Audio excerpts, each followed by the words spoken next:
There are one or two things that I wanted to request of you. Number one is voting, be on time. If it is statements, Mr. Speaker, we take the least time because basically 3 weeks means 9 sittings, Mr. Speaker. Yet if you look at the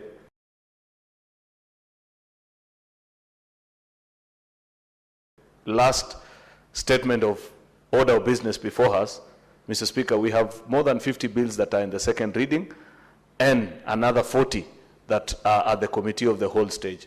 If we are to conclude those bills, because I want to believe our colleagues have taken time, Mr. Speaker, to process them, then we have to work in no other manner than what I have prescribed, which I know you will uphold, Mr. Speaker. Lastly, Mr. Speaker, I'd be remiss if I fail to mention that as a senator, I'm extremely proud to sit in the same house with the new party leader of the ODM party. None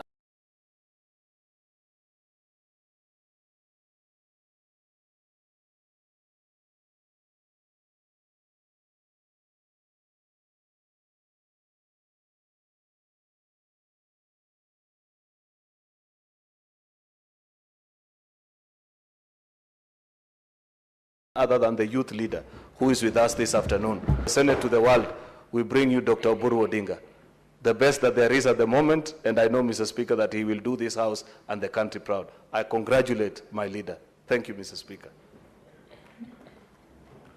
Next order. Order number 3, messages.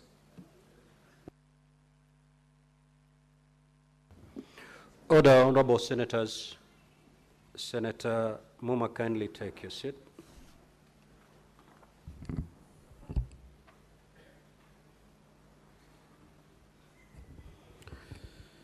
Honorable senators, I wish to report to the Senate that pursuant to Standing Order 46.3 and 5, I have received the following message from the Speaker of the National Assembly regarding the consideration by the National Assembly of the President's reservations on the Cancer Prevention and Control Amendment number 2, Bill, National Assembly Bills number 45 of 2022.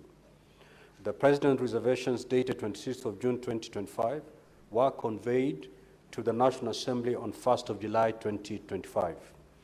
The message, which is dated Wednesday 8th of October 2025, was received in the office of the Clerk of the Senate on Monday 13th of October 2025. Pursuant to Standing Order 46.5, I now report the message. Pursuant to the provisions of Standing Order 41.1,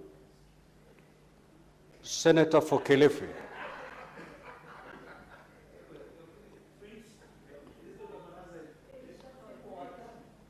Proceed to your seat.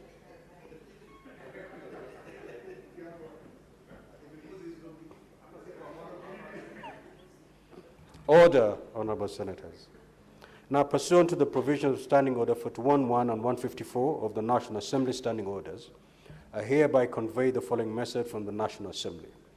Whereas the Cancer Prevention and Control Amendment number 2, Bill, National Assembly Bills number 45 of 2022, was passed by the National Assembly on the 15th of April 2024 and by the Senate on the 19th of November 2024 and referred to the President for assent.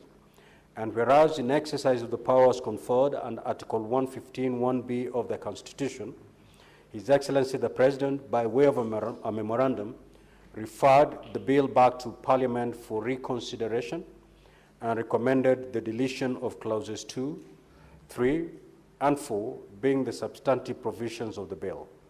Further, whereas on Thursday, 25th of September 2025, the National Assembly considered and passed the bill a second time with amendments, fully accommodating the President's reservations. Now, therefore, in accordance with the provisions of Article 115 of the Constitution and Standing Order 41 of the National Assembly Standing Orders, I hereby convey the said decision of the National Assembly to the Senate. Honorable Senators, attached to the message from the National Assembly is the Presidential Memorandum in which His Excellency the President has noted his reservations and set out the proposed parts for reconsideration. In this regard, I refer the said message and memorandum to the Standing Committee on Health for consideration. The committee is required to, within 14 days, lay on the table of the Senate its report on the memorandum. I also direct that the committee tables its report on or before Wednesday, the 12th of November 2025 for consideration by the Senate.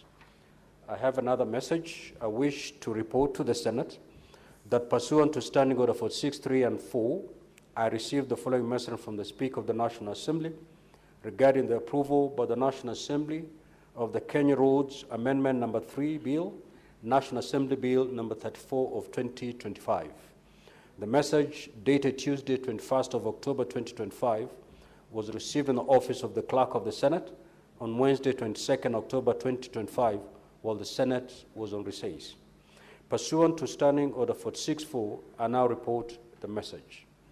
Pursuant to the provisions of Standing Order 41.1 of the National Assembly Standing Orders, I hereby convey the following message from the National Assembly.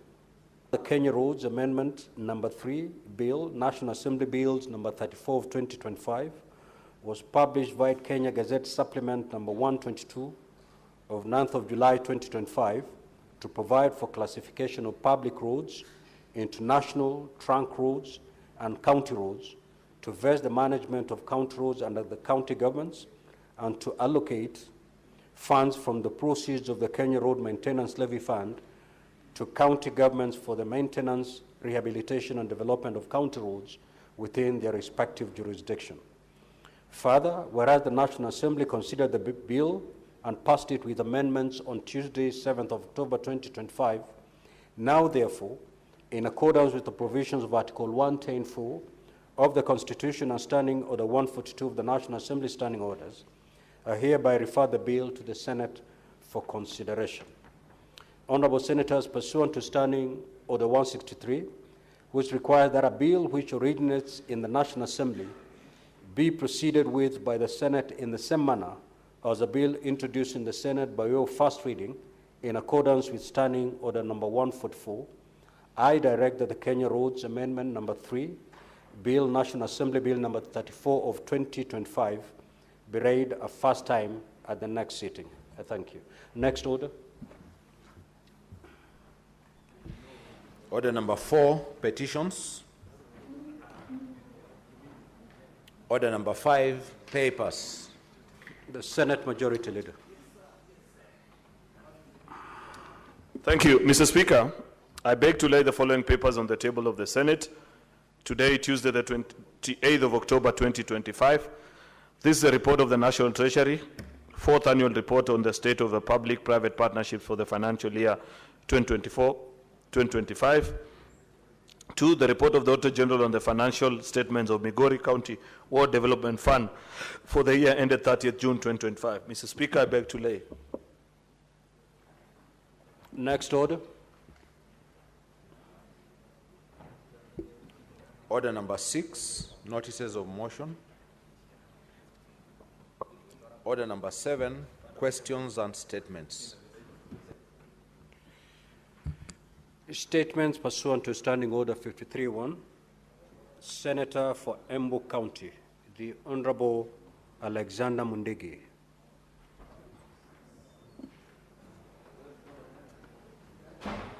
Request for statement on the delay in construction of Mukongoro and Manyora bridges and road furniture in Embu County.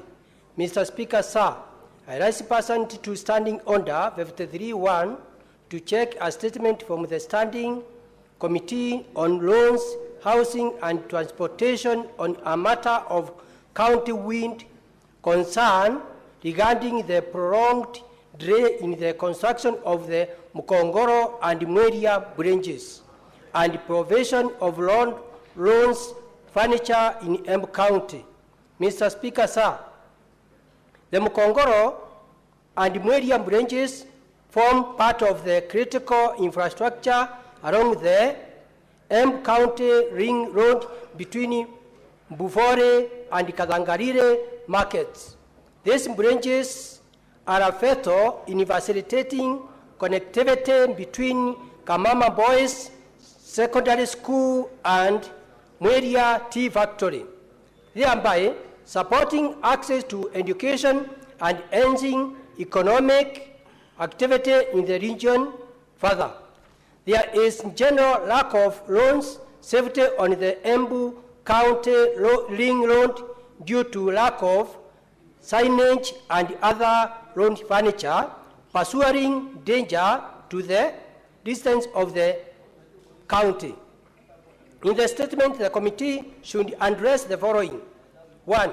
Reason for the prolonged delay in the commencement of construction works on the Mukongoro and Mweria branches when the minister is expected to commence construction and the projected timeline for completion. 2. The total funds allocated and expanded on the construction of the branches between the financial year 2018, 2019, and 2024, 2025, and whether there is any specific budgetary allocation for the construction of the two branches in the 2025 and 2026 financial year. When the minister will commence the marking and installation of loans signs along the Embu County ring roads, particularly on the Kiritire, Siakago, Uwere, Runyenjes corridor and other sections of the ring roads network. 4.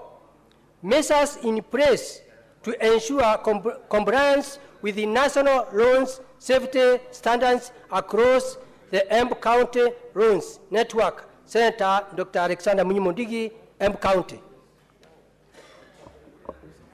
Senator for Marsabit County, the Honorable Mohammed Chute. Thank you, Honorable Speaker. I have two statements to make.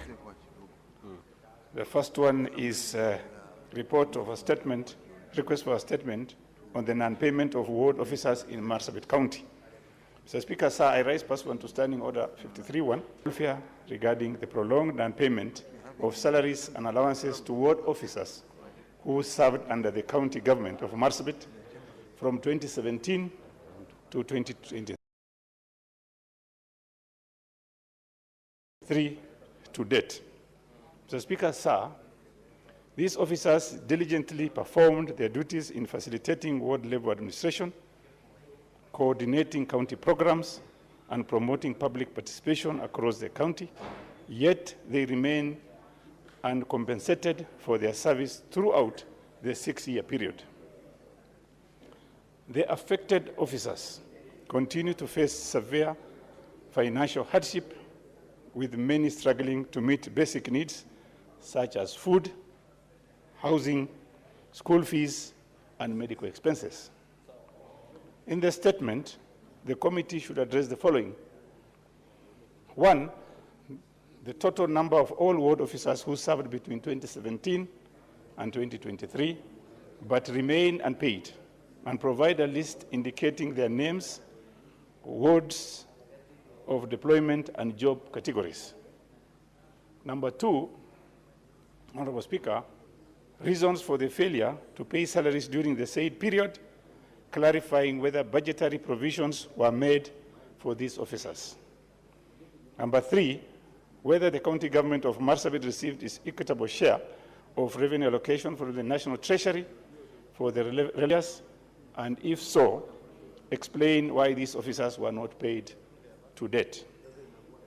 Number 4, the steps taken by the county government to resolve this long-standing issue, outlining the times for the settlement of all outstanding arrears and the measures being put in place to prevent recurrence of such prolonged salary delays or non-payment of county staff in future. Honorable Speaker, my second statement reads, request for statement on the award of tender of Kenya's participation at the Osaka 2025 Expo. Mr. Speaker, sir, I rise pursuant to Standing Order 53-1 to seek a statement from the Standing Committee on Tourism, Trade and Industrialization regarding the award of the tender for the provision of event management, planning and implementation of Kenya's participation at the Osaka Expo 2025, which is tender number KEPROBA/SCM RFP/003/2024-2025 by the Kenya Export Promotion and Branding Agency, KEPROBA. In the statement, the committee should address the following.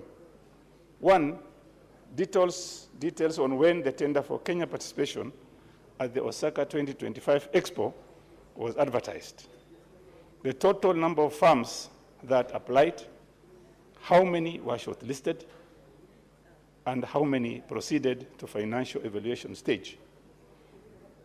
Number 2, the evaluation criteria and scoring matrix used by KEPROBA, and explain how the firm that was awarded the tender satisfied both the technical and financial requirements. Number 3, whether the firm that was awarded the tender has demonstrable experience in managing international expos or similar large-scale events, and clarify why more experienced firms were not have been selected.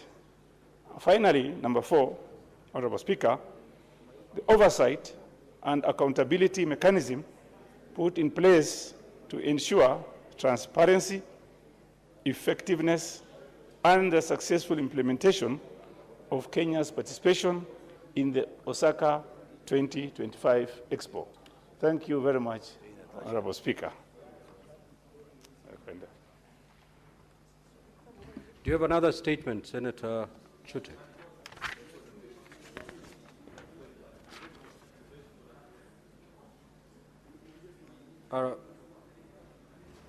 Senator for Siaya County, the Honorable Uhuru Odinga. Thank you. Thank you, Mr. Speaker, sir. Mr. Speaker, sir, I rise pursuant to Standing Order 53-1 to seek a statement from the Standing Committee on Labor and Social Welfare on a matter of county-wide concern regarding the plight of 508 whose employment at the Siaya County Referral Hospital was revoked by the County Public Service Board, citing irregular hiring. Mr. Speaker, sir, in December 2024, the board advertised 120 positions, but issued over 700 appointment letters.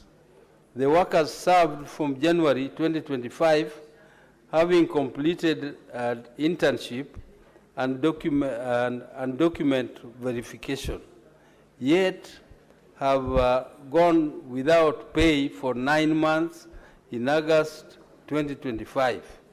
They were informed 580 of them were irregularly employed and that their names were missing from the county payroll. In the statement, the committee should address the following: circumstances under which employment of 580 out of 700 health workers whose duty, who had been duly recruited through advertised vacancies at the Siaya County Referral Hospital, were terminated by the Siaya County Public Service Board.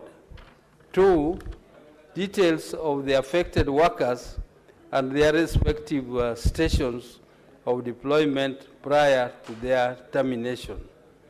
3, measures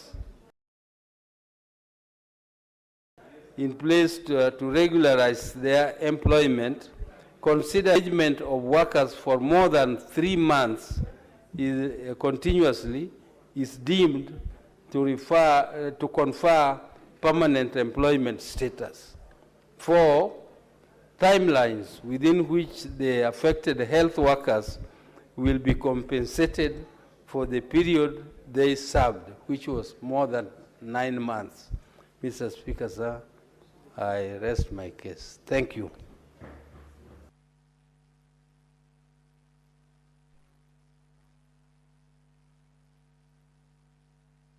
Senator for Nairobi City County.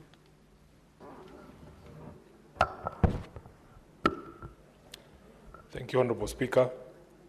I rise pursuant to Standing Order 53-1 to seek a statement from the Standing Committee on National Security, Defense and Foreign Relations on a matter of national concern regarding deaths and injuries sustained by some members of the public during the public viewing of the late Right Honorable Raila Odinga's body at both the Moi International Sports Center, Kasarani, and the Nyayo National Stadium on 16th and 17th October, respectively.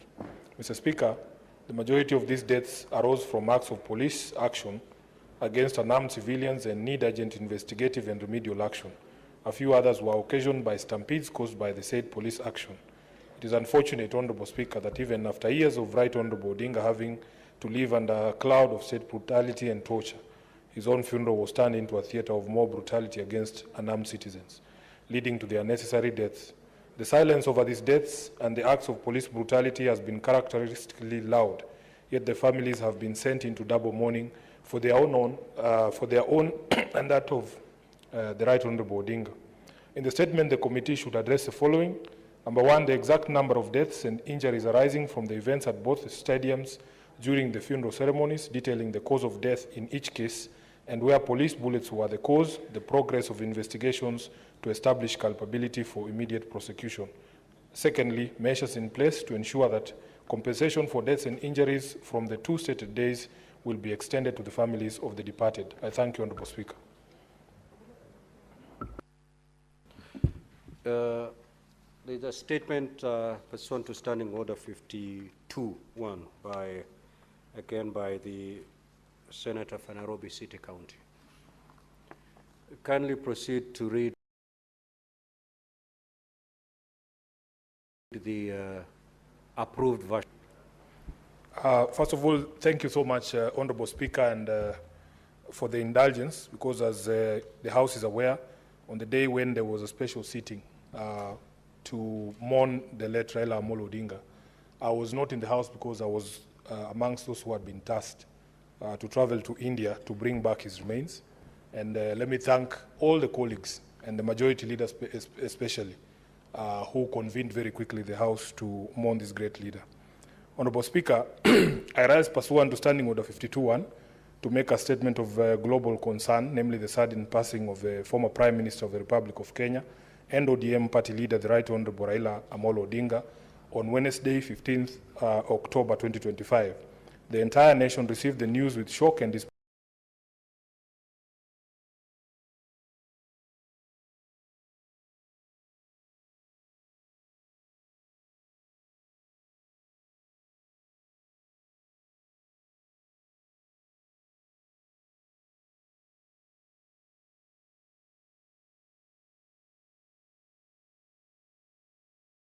belief Right Honorable Odinga had become a permanent fixture in the is why to be written today. The sense of loss that we feel is both deeply personal and profoundly shocking.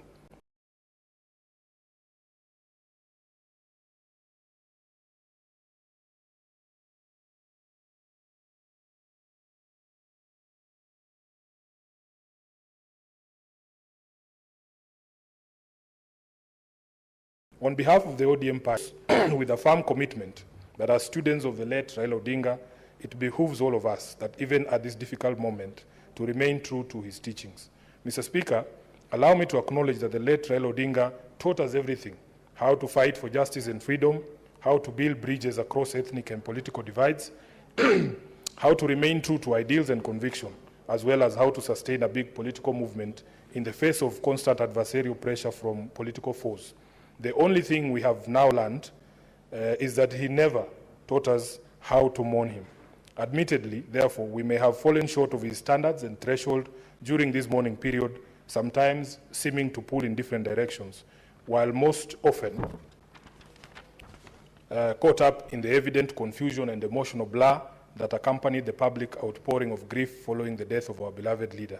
We take responsibility for any shortcomings from the leadership during this particular period. The Senate of the Republic of Kenya must certainly be aware of the role that the late Honorable Odinga played in its conception, in the long journey of constitutionalism and the new constitutional order, especially with regard to the evolution and the growth of parliamentary democracy. No one played a bigger role than the former Prime Minister. In the birth of the 2010 Constitution, which restored the bicameral parliament in this country, reference to Right Honorable Odinga as the father of devolution was not without cause, for everyone acknowledged that his vision, foresight, and consistency brought towards a better constitution ensured we are all here today. Individually and collectively, we owe the departed Prime Minister a debt of gratitude. His place in the nation's history and in the world as a leading international statesman is guaranteed forever.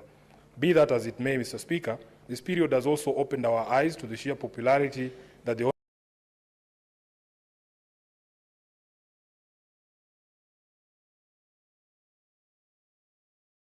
Honorable Odinga enjoys across the globe. The tributes have poured in from every corner of the world. His life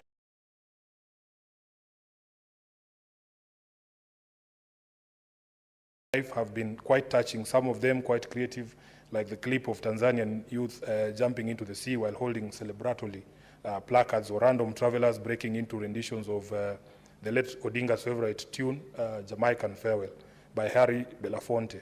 The love has been heartwarming, even though this has been the most difficult period of our collective lives. The love and support has been phenomenal. Mr. Speaker, may I also pay tribute to the greater Odinga family, led by Dr. Uhuru Oginga, who's now our new acting party leader, and Mama Ida Odinga for the long years that they not only shared their son, their brother, their father and husband with the world, but became a pillar on which he found comfort and safety through very turbulent years of a thoroughly consequential political life. Because of them, the Raila Odinga phenomenon was made possible. We will always celebrate them and the sacrifices they have made on behalf of millions. To all the heads of state and government across the world, to the supporters, the ordinary citizens, and the admirers of Raila who mourned with us, we saw you, we heard you, and we say thank you. Mr. Speaker, the outpouring of grief since the death of our leader, manifested by the millions who turned up to bid him farewell, as well as the emotions and passion expressed by citizens so far, confirm what we have always known, that the Right Honorable Odinga was a people's living institution. Therefore, we stand on hallowed ground today when we mourn him. For millions of us, Baba was a compass showing us direction and acting as a standard bearer for courage and principled leadership.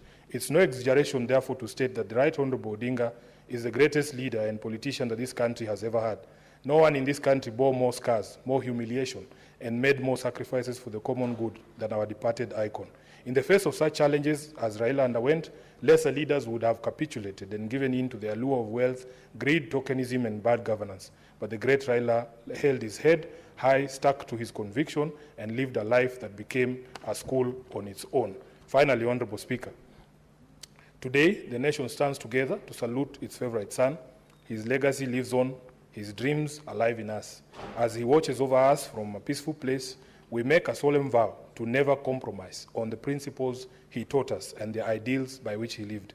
This was an icon of justice and democracy revered across the world. I am privileged, Honorable Speaker, to have known and worked with him. It has been the greatest honor of my life to serve at the feet of the enigmatic Raila Amolo Odinga. May he rest well. Thank you, Honorable Speaker. Honorable Senators, I'm going to allow comments for not more than 15 minutes. If you have an opportunity to speak, kindly speak for not more than 3 minutes. The Honorable Osotsi. Thank you, Mr. Speaker. Mr. Speaker, 3 minutes is such a short time because I wanted to comment on Senator Sifuna's statement. Senator Osotsi, the other statement under 52.1. It does not attract comments. Okay. So maybe we'll have another opportunity to make our comments because some of us were not in when this House was speaking about the late Honorable Raila Odinga. But for now, Mr. Speaker, let me make a comment on the statement by Senator Oburu, who is also my immediate boss in the party, on the state of the plight of health workers in Siaya. Mr. Speaker, this is a very serious issue. I have been following that issue very keenly because I know we have a similar situation in my county where the plight of health workers is never taken seriously. Issues of declaration of redundancy and matters to do with the welfare of health workers. This is a matter that is very grave, Mr. Speaker, and I hope the Committee of Health will take it very seriously. And probably they need to extend their inquiries beyond Siaya to look at counties like Vihiga, which has been having perennial challenges around the welfare and the interest of health workers, because health is an important function in our counties, and I think it's important that those who are managing health workers at whatever level, their interest or their welfare be taken very, very seriously. Unlike what we see in our various counties, where there is deteriorating quality of health services in our health facilities, largely because of the way health workers are treated. So that's a very serious statement, and I request the committee to take it very seriously and come up with a report, and possibly to consider other counties, like my own counties, which have challenges around the welfare and the plight of health workers. I support, Mr. Speaker. Senator Joyce Korir.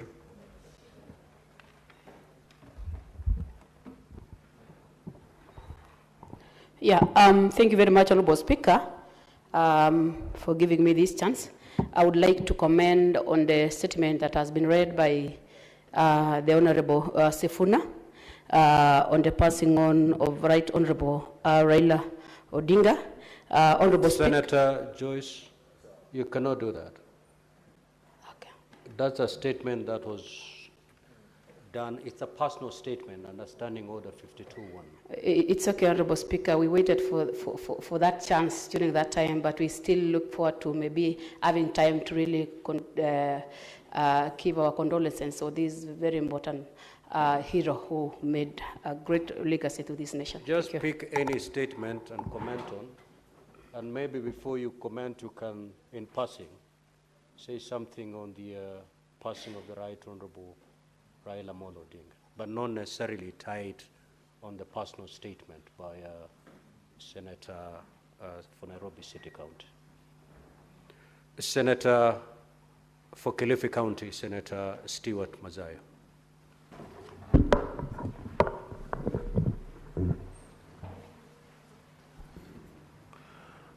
Asante Mstahiki Speaker. Mstahiki Speaker, kwanza nataka nitoe kongole kwanza kwa hii statement ama taarifa iliyoletwa na mzee Uhuru Odinga. Hiyo wafanyikazi ambao wako katika wameandikwa kazi katika Siaya County na ni watu karibu 700 walioandikwa kazi. Bwana Spika, lakini tunaona 580 waliweza kuachishwa kazi baada ya miezi fulani. Taarifa ya kuachisha kazi yenyewe ilikuwa haiko hali ya kisawasawa, lakini baada ya hayo ni kwamba watu hawa ambao walikuwa wameandikwa kazi hivi sasa hawako kazini. Mstahiki Spika, kuna tetesi nyingi sana, sio Siaya peke yake, lakini kila mahali katika nchi yetu ya Kenya, kuona ya kwamba wafanyikazi wanaofanya kazi katika kaunti kuachishwa kazi kiholela na wale walioandika kazi ni jambo ambalo linatendeka sana. Kwa hiyo tunasema ni lazima kuwe na njia ambayo kutakuwa na njia mwafaka, sheria ziko za kuandika watu na kuwafuta, na hatimaye pia katika makao yale ya kufanya kazi ya kisawasawa, na zile vitu vyote ambavyo vinatakana kufanyia kazi wapewe. Bwana Spika, mwisho pia nataka kusema kwamba nataka kutoa kongole kwa mzee Daktari Oburu Odinga, kwa sababu kufikia hivi sasa yeye ndio kinara wa chama cha ODM hivi sasa, ambaye ameketi kwa hiyo mamlaka kisawa sawa. Tuko na imani ya kwamba katika huu muungano tulio nao wa serikali ya broad based, mzee Odinga, sasa tutakuwa tunakosea mara nyingi tukitaja mzee Raila, lakini mzee baba yetu Oburu Odinga ataweza kuendesha chama kisawa sawa vile tunavyotakana, na nataka kumpatia kongole sana. Vile vile nataka kupeana rambirambi zangu, si rambirambi lakini kuweka mbele ya Mwenyezi Mungu familia ya mzee Odinga, baba Raila, iliyo na mama sasa, mama Ida, na watoto na wengineo. Tunaweza kuweka mbele ya Mwenyezi Mungu kuombea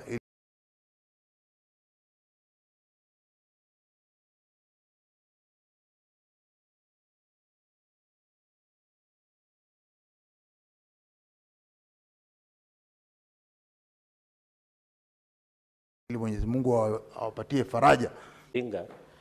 One is, the Speaker, as I pass my deepest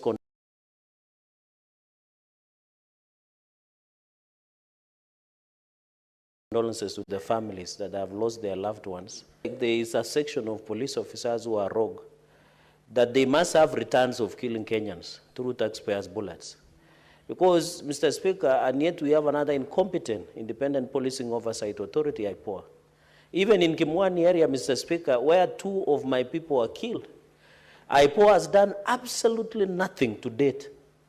And they even went ahead and even shot a motorbike. 6 bullets, Mr. Speaker.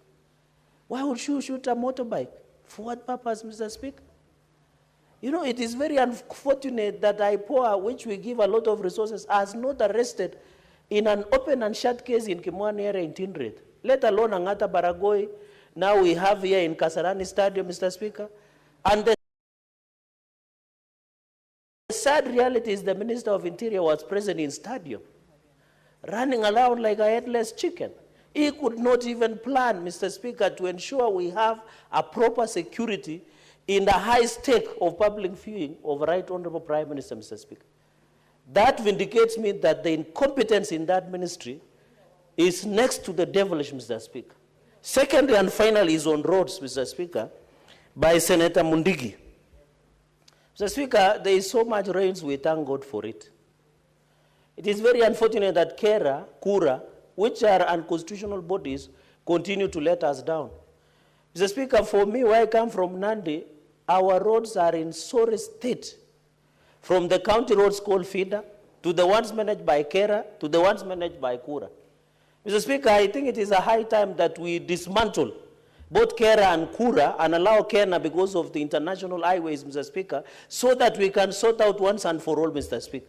It is very unfortunate. Now Kera is not functional. Kura is not functional.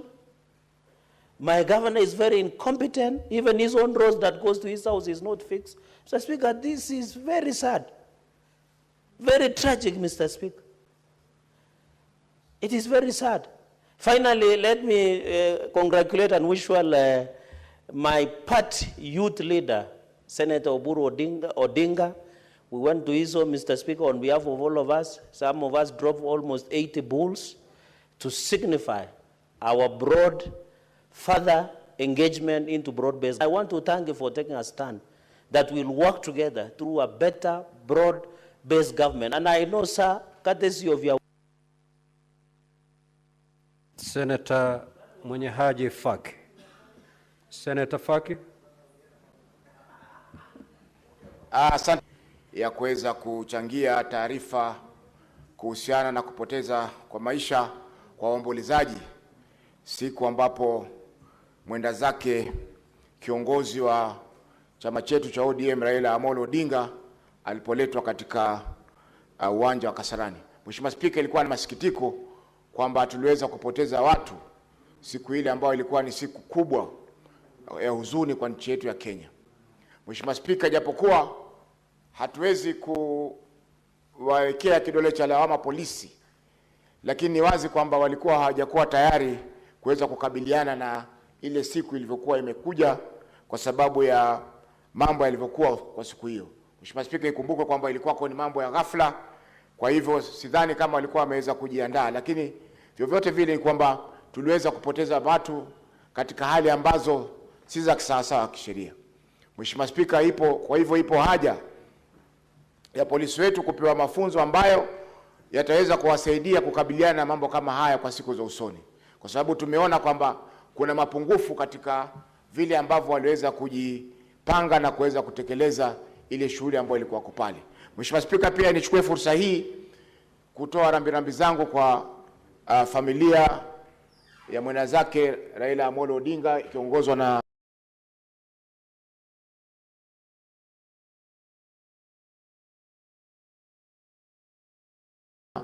Senator wa Siaya ndugu Daktari Uhuru Odinga kwa pigo ambalo wameweza kulipata kumpoteza kiongozi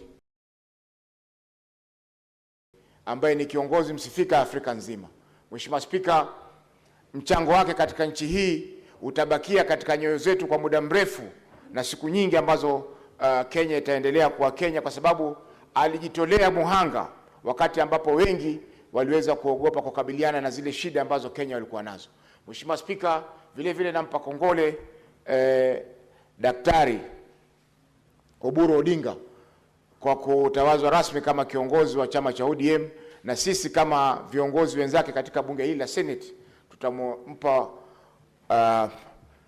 tutamsaidia kwa njia zozote zile kuhakikisha kwamba kazi ile inakuwa rahisi na anaweza kuongoza chama hichi katika kufikia kilele zaidi kuliko vile ambavyo kimekuwa kwa sasa. Na mwisho pia nachukua fursa hii kupeleka rambirambi zangu kwa Mama Ida na familia yote ya mwenda zake Raila Amolo Odinga kwa pigo ambalo ameweza lipata kwa kumpoteza kiongozi mkubwa kama huyo. Asante Mheshimiwa Spika kwa kunipa fursa hii. Senator Veronica. Thank you, Honorable Speaker, for the opportunity to support the statement that has been brought to this House by our colleague, Senator Uhuru Odinga, and to congratulate you on the new role that you've been given to head the party. If it was 2 years ago, before I was retired from being Secretary General of the UDA, I would have been in the league of inviting you for tea so that we can exchange notes on how to manage the leading political parties in Kenya. But now that I'm retired on that role, on the sidelines of the Senate lounge, we will discuss how you can manage some of your members, especially the ones who are energetic, like the Secretary General, so that you can keep the moderate, you can have the moderate style that we are used to you during Senate proceedings. So we congratulate you and we support you. You have our full support. The likes of Senator Mungatana, Senator Bugwa here can help you team Senator Sifuna so that he aligns with the broad-based arrangement that we have with the UDA. Honorable Speaker, I wanted to support the statement that he brought to the floor of this House because the hospitals are being mismanaged and the health workers are really being mismanaged. And that is not an isolated incident in Siaya County. It is very sad to see hospitals like in Murang'a County. Some are just being painted with good colors, and then people are being hoodwinked that healthcare is being rendered to wananchi. It is not true. Those hospitals have to be equipped.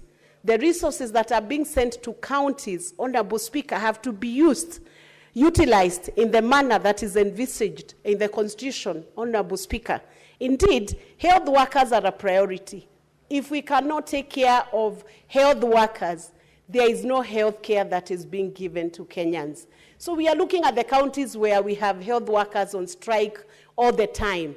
And I'm looking at Kiambu County. It was a big shame to read the number of infants who have died in Kiambu County hospitals on account of health workers being on strike. It was even more shameful for Kiambu County to respond and say that it's not 150 infants who have died, to respond and say that it's about 68 or I don't know, 86. In this day and time, how can we lose an infant or a mother during childbirth? Even in jurisdictions which are not very developed, we no longer lose mothers during childbirth. So counties need to take health care, they need to take health workers on a more serious note, so that the basic service that should be rendered to people to ensure that their lives are dignified. Senator Kajwang. Yes, Senator for Homa Bay County. Thank you, Mr. Speaker. Mr. Speaker, as we resume our sittings from the recess, first of all, I'd like to join the House in expressing condolences on the passing on of our leader. All of us are affected. I am personally affected. And I know that all of us, many of us here, are graduates of the Raila Odinga School of Leadership. This House is what it is because of Raila Odinga. And Mr. Speaker, I want to urge that the last address that Raila Odinga made in this chamber, perhaps that could be publicized, because I would call it a manifesto on how to run this country.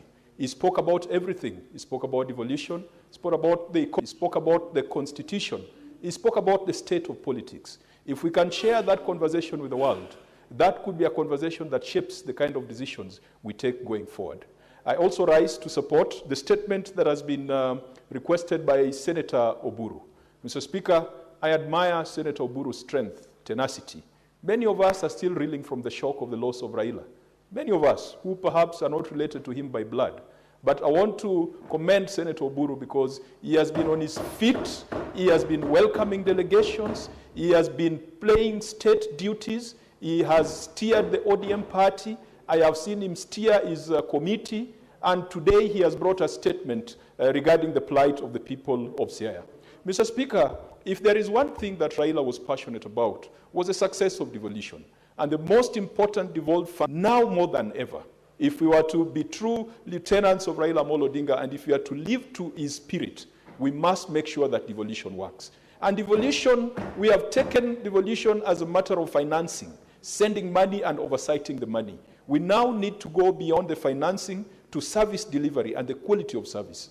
Mr. Speaker, it is disheartening that in a situation like the one illustrated by Senator Oburu, you find counties are increasing their wage bill to percentages and levels that go beyond the PFM Act. But though, Mr. Speaker, if a county was to recruit health workers who are concerned with service delivery, ECD workers, agriculture extension officers, that is better than some counties that are employing people that we usually call sangueñas, whose job is to move around, making sure that the dais and the seat of the governor and the carpet of the governor has been cleaned. So I hope that the relevant committee will look into this matter and ensure that we provide proper guidance. There is nothing wrong with counties employing health workers. And Raila Amolo Odinga rejected the proposal that came from centrists that health workers should be recruited from Nairobi. I support that position, but for us to make sure that we validate that position, our governors must take things seriously. Mr. Speaker, Raila Odinga has left us orphans, but he has not left us badly. He has left us with a Senate. He has left us with devolution. He has left us with a... Senator Mungatana. Thank you, Mr. Speaker, for giving me the floor.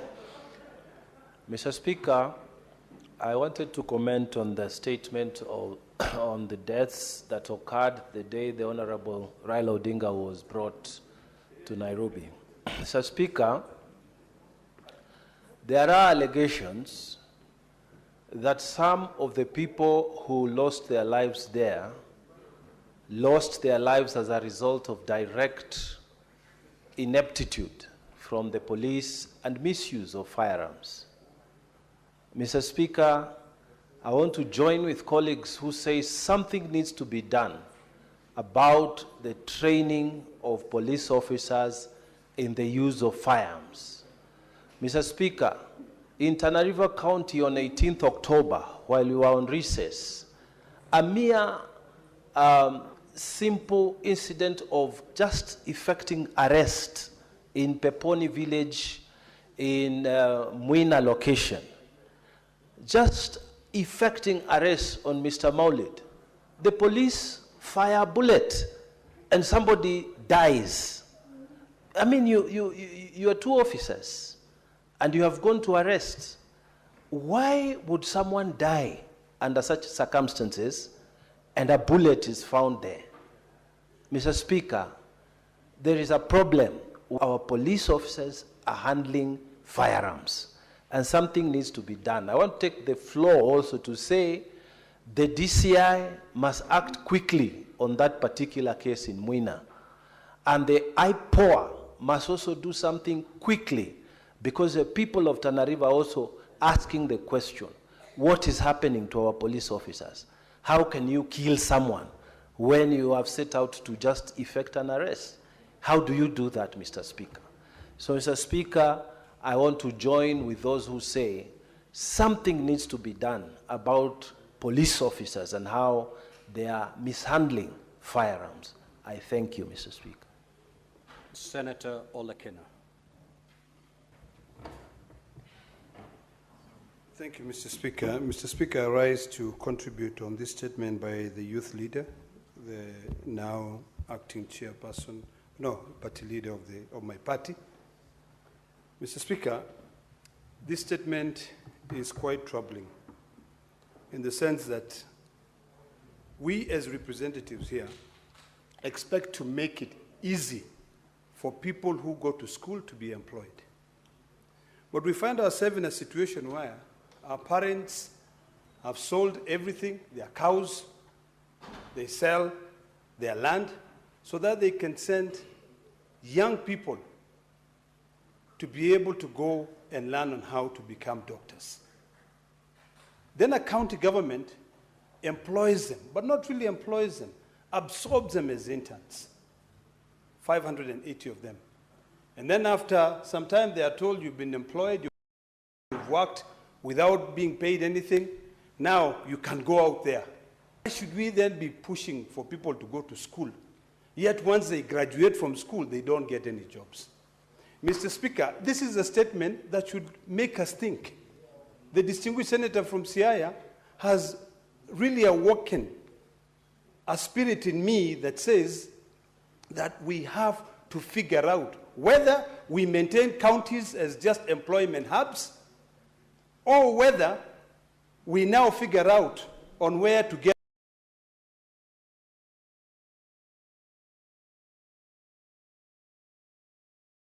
money to be able to employ these 580 people. And this comes down to the budget of this country. Mr. Speaker, what I would like the Labour Committee to also investigate when they are looking at this committee, this statement brought by the youth leader, is whether that county budgeted anything for interns, and whether the national government, the amount of money that is kept in the Ministry of Health, because the budget of the Ministry of Health is almost 5 times the amount of money that goes to about 6 counties in this country. So we need to have a balance. So if you investigate those two, that is the only way we are going to get answers. If we cannot get answers, then we better not tell people to go to school and stay at home without being employed. Healthcare is important, but also our own personal welfare. The welfare of the young men who are in the streets jobless is also equally important. You cannot tell me take my kid to school, and then when that kid graduates from school, they are tamarking like a person who has never gone to school. You know, this is a balance that we have to create. So, Mr. Speaker, I support this statement. And for once, in the spirit of Raila Amolo Odinga, let us fight for devolution fully. Let us reduce the money that is staying in the national government for the Ministry of Health. And Senator Mundigi. Asante Bwana Spika kwa kunipa nafasi niweze kuchangia statement ambaye imeletwa na party leader ambaye ni party leader wa ODM. Bwana Spika, mambo ya afya imeleta sinda kwa sababu kila mara kaunti nyingi, kaunti 47 zimekuwa tukipa pesa, lakini mara mingi imekuwa tukiwapatia pesa magavana, wanafanya kazi, wanafukuza madaktari, wanafukuza wafanyakazi na watu walipwe pesa. Kwa hiyo hii mambo haiko Siaya peke yake, iko kaunti nyingi. Ya pili, napongeza party leader ambaye ni Oburu ambaye katika kupata ile kiti. Ningekuomba, unajua ile ndugu yako amekuwa akipigania mambo ya devolution katika masinani na mambo ya parapara na mambo ya vitu zile zingine. Bwana Dr. Oburu, ningekuomba wakati umekalia ile kiti mpaka uwe mwerefu kama Solomon, kwa sababu mara mingi utapata sina nyingi, watu waikwambia utoe kwa serikali, waikwambia hivi, na isipokuwa uwe sunjaa ya maombi hakuna mahali utasaidia hii party ya ODM. Kwa sababu nakumbuka, hata ni asante sana kwa sababu nakumbuka miezi ambaye 5 iliyopita kiongozi ambaye aliaga dunia alikuwa pale, ni kama alikuwa amekuja kutupa baraka. Amewacha serikali ya Kenya Kwanza iwe muungano ODM tuwa kitu kimoja, ndio tuweze kuona vile binadamu atendea vizuri. Kwa hivyo ningekuomba, kwa watu wengi watakwambia mtoke, lakini ukumbuke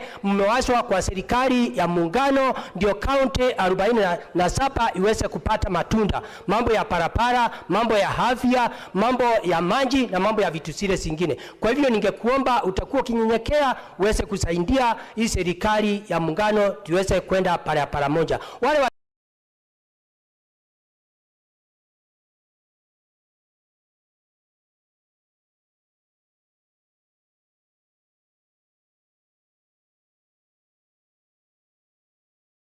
and the Public Appointments County Assemblies Approval Act and for connected purposes.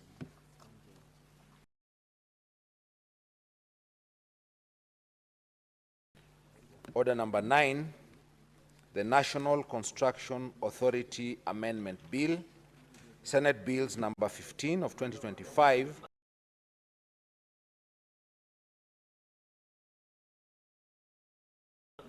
First reading. A bill for an act and for connected purposes. Order number 10, the Agriculture Produce Minimum Guaranteed Returns Bill, Senate Bills number 17 of 2025, first reading. A bill for an act of parliament to support agriculture production by providing a framework for ensuring minimum guaranteed returns in counties and for connected purposes.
Number 3 of 2024, resumption of debate.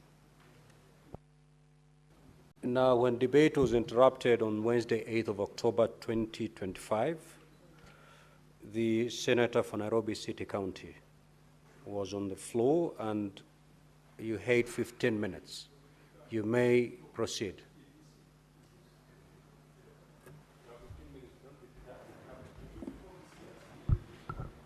Yeah, Honorable Speaker, I remember that debate that was happening in Busia. I wish to forfeit my remaining time because I think the points that I wanted to make on that particular bill had been made. Thank you, Honorable Speaker. Senator Aaron Cheriot, the Senate Majority Leader.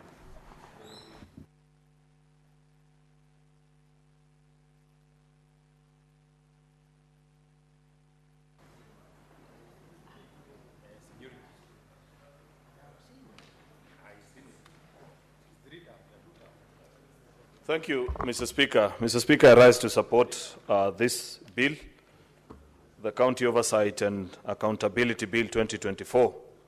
Mr. Speaker, this is an act of Parliament. The bill is drafted by Senator Ledamo Lekina, if I'm not mistaken, Mr. Speaker. I had read parts of it, actually jointly with Senator Kisang.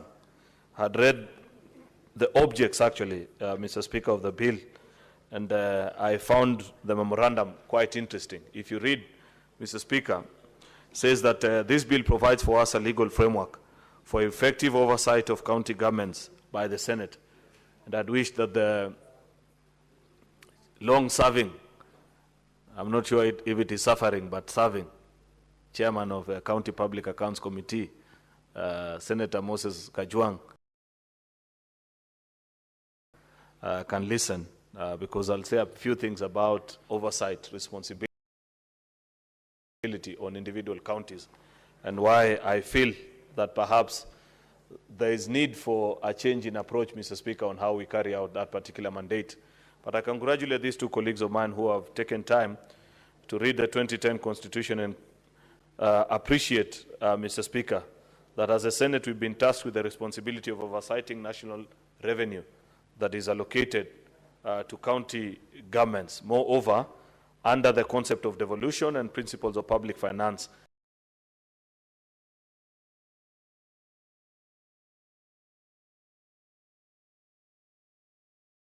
the input of the public is required in all. This bill provides a mechanism on how to oversight over county budgets and therefore gives effect to the powers of our founding constitutional article, Mr. Speaker, which is Article 96 of our Constitution, 174 and 201 as well, the three most distinct and prideful placed constitutional articles to us as senators, Mr. Speaker.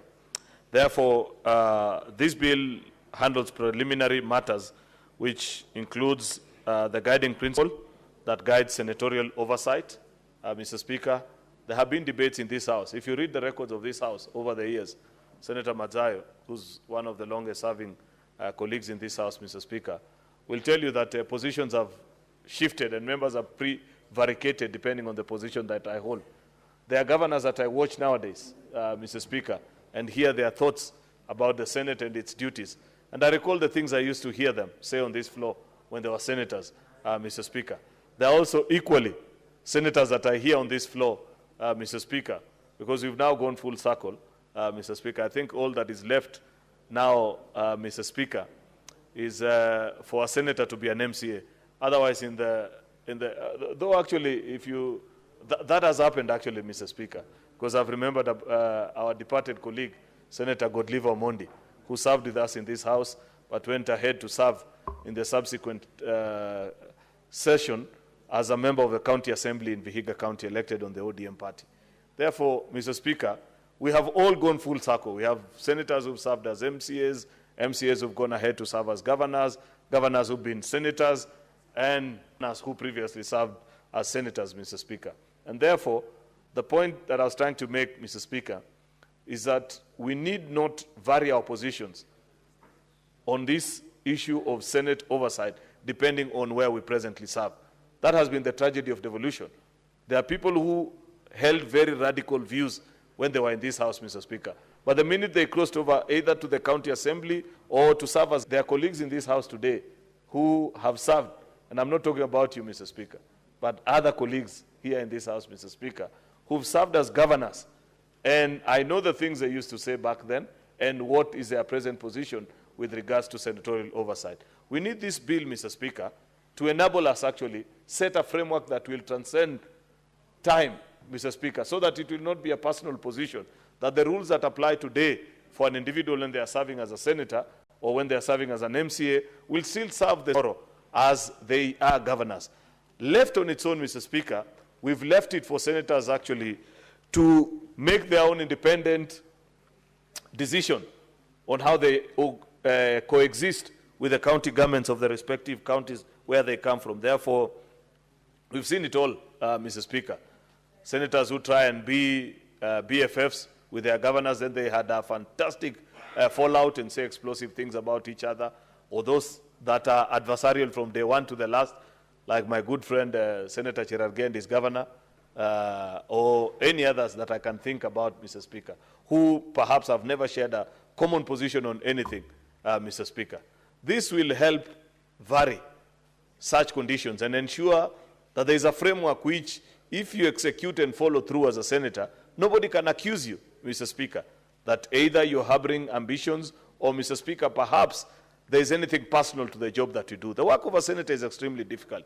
If you speak and speak boldly about issues that are going on in your county, many a times you'd be accused of carrying a personal agenda actually against the county government, Mr. Speaker. If you keep quiet again, Mr. Speaker, you'd be accused that you're eating together with the county governor, Mr. Speaker. Therefore, it's not a very enviable position to be a senator in this republic.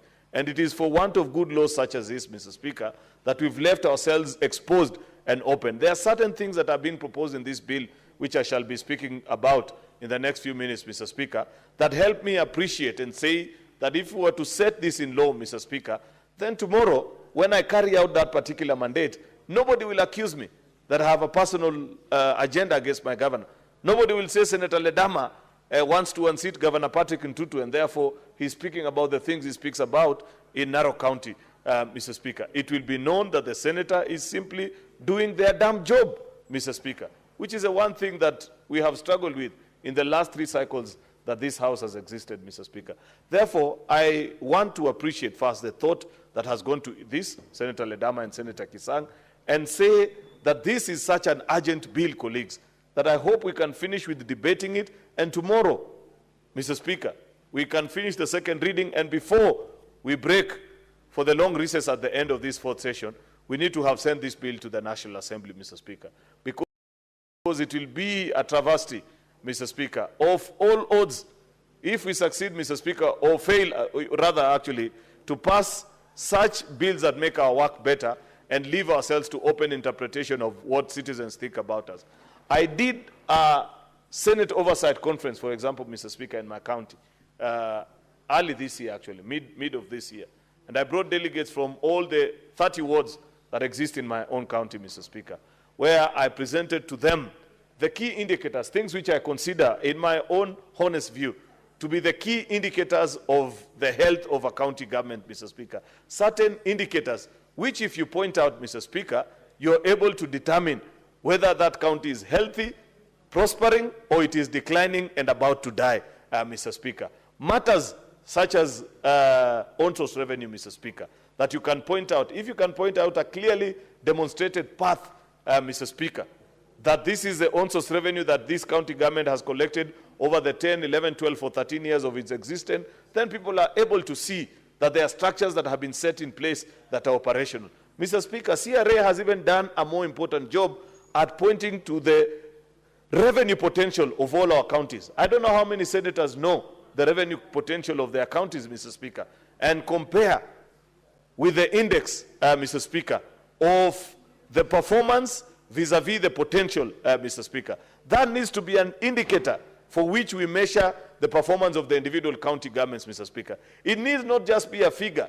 Mr. Speaker, and you know, in these days of SHA, thanks to SHA, Mr. Speaker, many county governors are actually combining the facility improvement fee together with on-source revenue that they have generated to appear as if they have collected significant amount of funds, Mr. Speaker. And therefore, that's why you're seeing a flashy figure everywhere that, oh, Vihiga for the first time has collected, I don't know, $1 billion or this, without disclosing, actually, Mr. Speaker, that 70% of that money is treatment that has been rendered to citizens of that county. In fact, Mr. Speaker, the Cabinet Secretary for Health is coming here tomorrow. I'd be waiting for him to know, because I've asked him both in private and in public, that help these houses appreciate how much compensation is, Mr. Speaker, individually, so that we are able to distinguish the amounts that are being reported as on-source revenue, Mr. Speaker,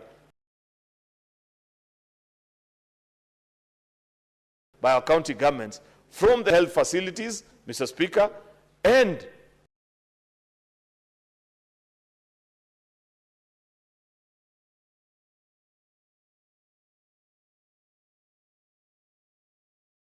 those that are being collected from other sources. There is nothing wrong in a county receiving significant amounts of money from SHA and other insurance, Mr. Speaker, because it's a pointer that your hospitals are actually functional and people are seeking services in those facilities. Therefore, it should not be interpreted to mean that I have anything against county governments. In fact, that is a dream of SHA, Mr. Speaker, to make sure that we have public health institutions that are in good condition, Mr. Speaker, that are able to attend to the needs of our citizens. Therefore, it should never be misinterpreted. The other indicator, Mr. Speaker, is on the very question that Dr. Uhuru Odinga was just speaking about a few minutes ago. And I've listened to colleagues with a lot of concern.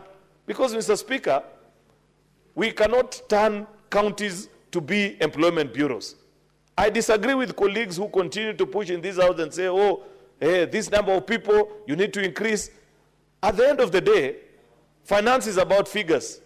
Most of public finance. It's not a romantic story that you tell and say, I have employed 10,000 people.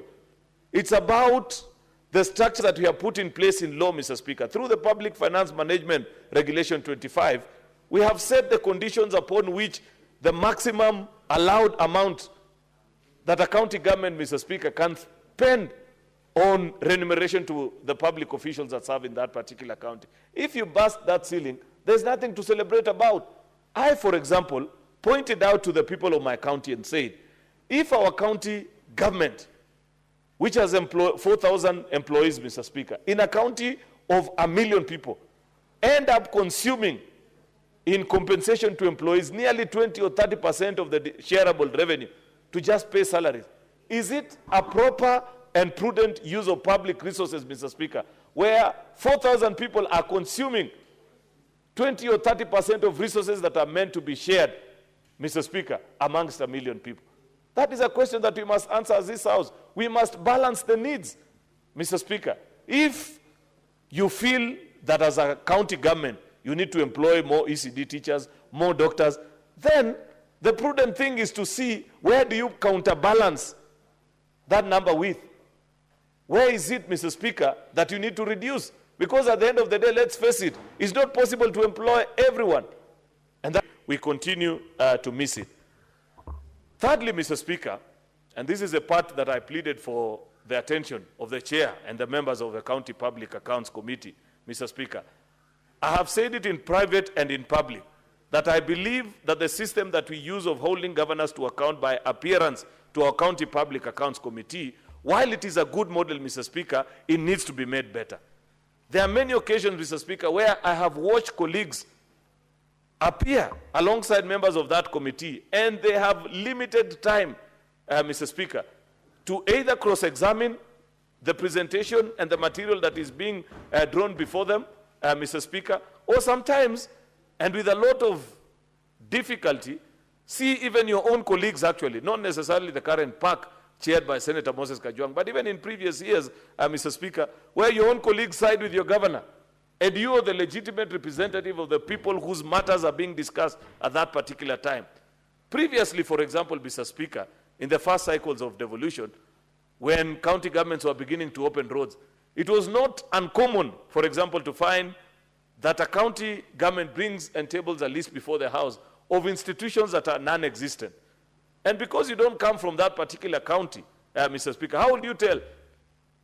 If I sit in County Public Accounts Committee and the list of institutions have been tabled that this was constructed in such and such a place, Mr. Speaker, in Kilifi County, and the auditors do not pick it because most of the time auditors only sample a few, they may not necessarily go deep down to the details, then you yourself as a senator, because you don't actively participate in looking into those books, with the exception of only appearing on the day when your governor is coming before Public Accounts Committee, where is the opportunity to point out those errors? Mr. Speaker, there were even as absurd things as counties that appeared before this House with their audit list saying that we constructed a road from A to B, similarly down the list from B to A. And because many of the people seated in that committee don't come from the specific county in question, Mr. Speaker, it's difficult for them to point out. I have continued to argue, Mr. Speaker, that if we want to be fair to each other, is it not possible to have a more decentralized approach to looking at the audit reports of our counties, Mr. Speaker, in such a manner that we have all the 47 representatives, heads of delegations of this county, look into those books. If it can even be possible, Mr. Speaker, to have us in clusters, put us together as members from a particular region or a particular persuasion, Mr. Speaker, so that if you play games, Senator Ledama, with the books of Kericho County, the day the books of Narok are brought before me, I will also play similar games. If you give serious attention to my matters, then subsequently, the day the issues of the people of Narok will appear before me, I'll give the similar attention to detail. Mr. Speaker, as it is today, that is a question that remains unanswered because many people continue to question us in our counties and respective counties, Mr. Speaker, that do you see these things? Are this report brought before your house? Remember, an audit, Mr. Speaker, is not an X-ray. It is not a scan that reveals all the maladies that are inside a county government. It only points out to certain errors that have been picked by auditors in the course of their audit process. You, as a representative of the people that you meet on a daily basis, you meet with them in public engagements, in weddings, in funerals, in churches, in fundraisers, in sports events. They tell you about the things that happen in the county. Yet, your participation is limited on that particular issue. Therefore, Mr. Speaker, I continue to urge colleague senators that let us rethink and find a better way. Just like Senator Ledama and Kisang are asking us, Mr. Speaker, to review this issue of accountability and oversight. I believe at the third reading of this bill, Senator Ledama, it is possible to propose an amendment on how that can be better done, either in statute or if we find that to be too intrusive, because we don't want to legislate technical issues of how the House operates, then let's have a review of our standing orders if members are colleagues, unless it works differently for you, colleagues. But that's just how I see things in this particular issue, Mr. Speaker. Mr. Speaker, there is a proposal for public participation facilities. You know, this issue of public participation, we are the ones actually who've cornered ourselves as legislators. Yes, constitutionally, all matters that involve the public, we are supposed to give guidance and listen to what the people say. But it was not an open, blank check that on every matter. You know the absurdity about the country that we live here today, Mr. Speaker. Even on matters where people have spoken sometimes through their representatives, like the way we do, we carry out public participation on almost all bills that we transact. But any idler out there, Mr. Speaker, who rushes to court and claims that, oh, there wasn't sufficient public participation, you find that they are granted stay orders. And you're told, oh, that bill can wait. In fact, Mr. Speaker, I don't know whether that gathering that used to exist, because I remember of it, between the executive, the judiciary, and the legislature still exists. Because there are certain things that you must demand of the Chief Justice, Martha Koome. You cannot tell me, Mr. Speaker, that the representatives of the people gathered in both houses of parliament go through all the rigorous challenges of coming up with a legislation, pass it, it is taken to the president, assented, then somehow an individual seated pretty in Kirinyaga goes ahead and stays a section of that law for the next 4 or 5 years. And sometimes it is on matters very critical to the people. When we passed, for example, the T-bill in 2020 this year, it took 5 years for the High Court to make a determination. The people that were benefiting illegally from cess that is charged to our tea farmers, Mr. Speaker, went and procured a court order. And for 5 years, despite the fact that the people of Kenya had spoken through their representative Speaker, they stayed provisions of that law for a good 5 years. You must look the Chief Justice straight in the eye and tell her that even the judiciary have their own checks and balances. We may not determine for them how they do their work, Mr. Speaker, that they are neutral arbiters to this conflict, but the threshold surely needs to be raised. If you feel that certain constitutional provisions have been violated, give yourself sufficient time, because these are heavy matters of public interest. Parliament does not act on its own. You cannot tell me that Parliament, an institution of equal standing before our Constitution, constitutionally speaking, Mr. Speaker, no arm of government is greater than the other. You cannot say the executive is greater than the judiciary or judiciary is greater than Parliament. Once a matter has been treated and has gone through all the procedures of one arm of government, the judicial restraint, Mr. Speaker, must be exercised when looking on those particular matters. It cannot be, Mr. Speaker, that it is easier to procure and just ensure that you have a stay order against a certain provision of law that exists in perpetuity, 4 years, 5 years, 3 years. I wish, Mr. Speaker, number one, and the most absurd thing about these orders is that they are issued ex parte. Parliament doesn't even know that somebody has raised a complaint. Some of the issues that are being canvassed in those rulings have been canvassed, for example, in courts of similar standing, Mr. Speaker. Case in point, the cybersecurity law last week. You remember what happened in 2019.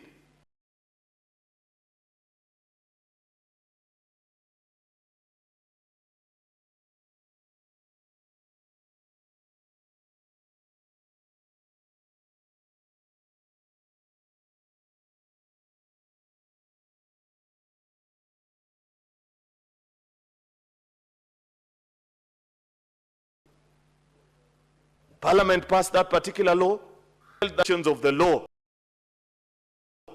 What is the standard upon which, Mr. Speaker, a court of law can stay provisions of law that have gone through a parliamentary process, and for how long, Mr. Speaker? Because two things are important. One, determination on at what level. Two, to what period of time. If you are staying it for 30 days, Mr. Speaker, and you're saying there's a risk that certain people, their rights will be trampled upon if this law is enacted and acted upon immediately, and you're saying that we are staying it for 30, 40 days, Mr. Speaker, we'd have that conversation.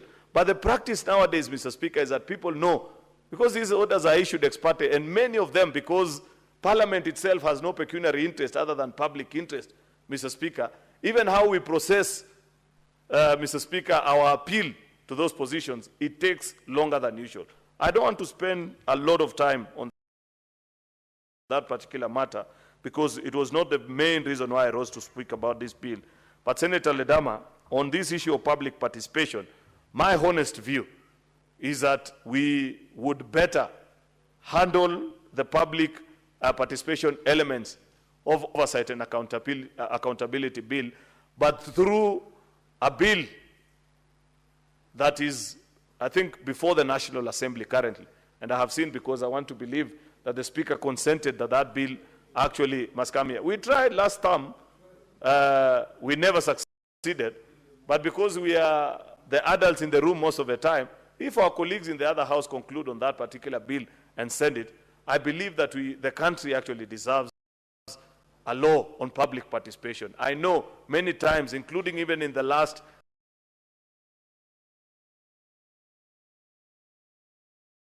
decision of the Senate versus the National Assembly in the Supreme Court, Parliament has been fingered actually and asked that can you consider passing this legislation so that the House, so that we are not accused actually of leaving out members of the public in considering the matters that come before us. Mr. Speaker, that's all that I wish to say about this particular bill, the two things that I feel need to be considered especially on the key indicators, Mr. Speaker, ward oversight, and on this matter of public participation.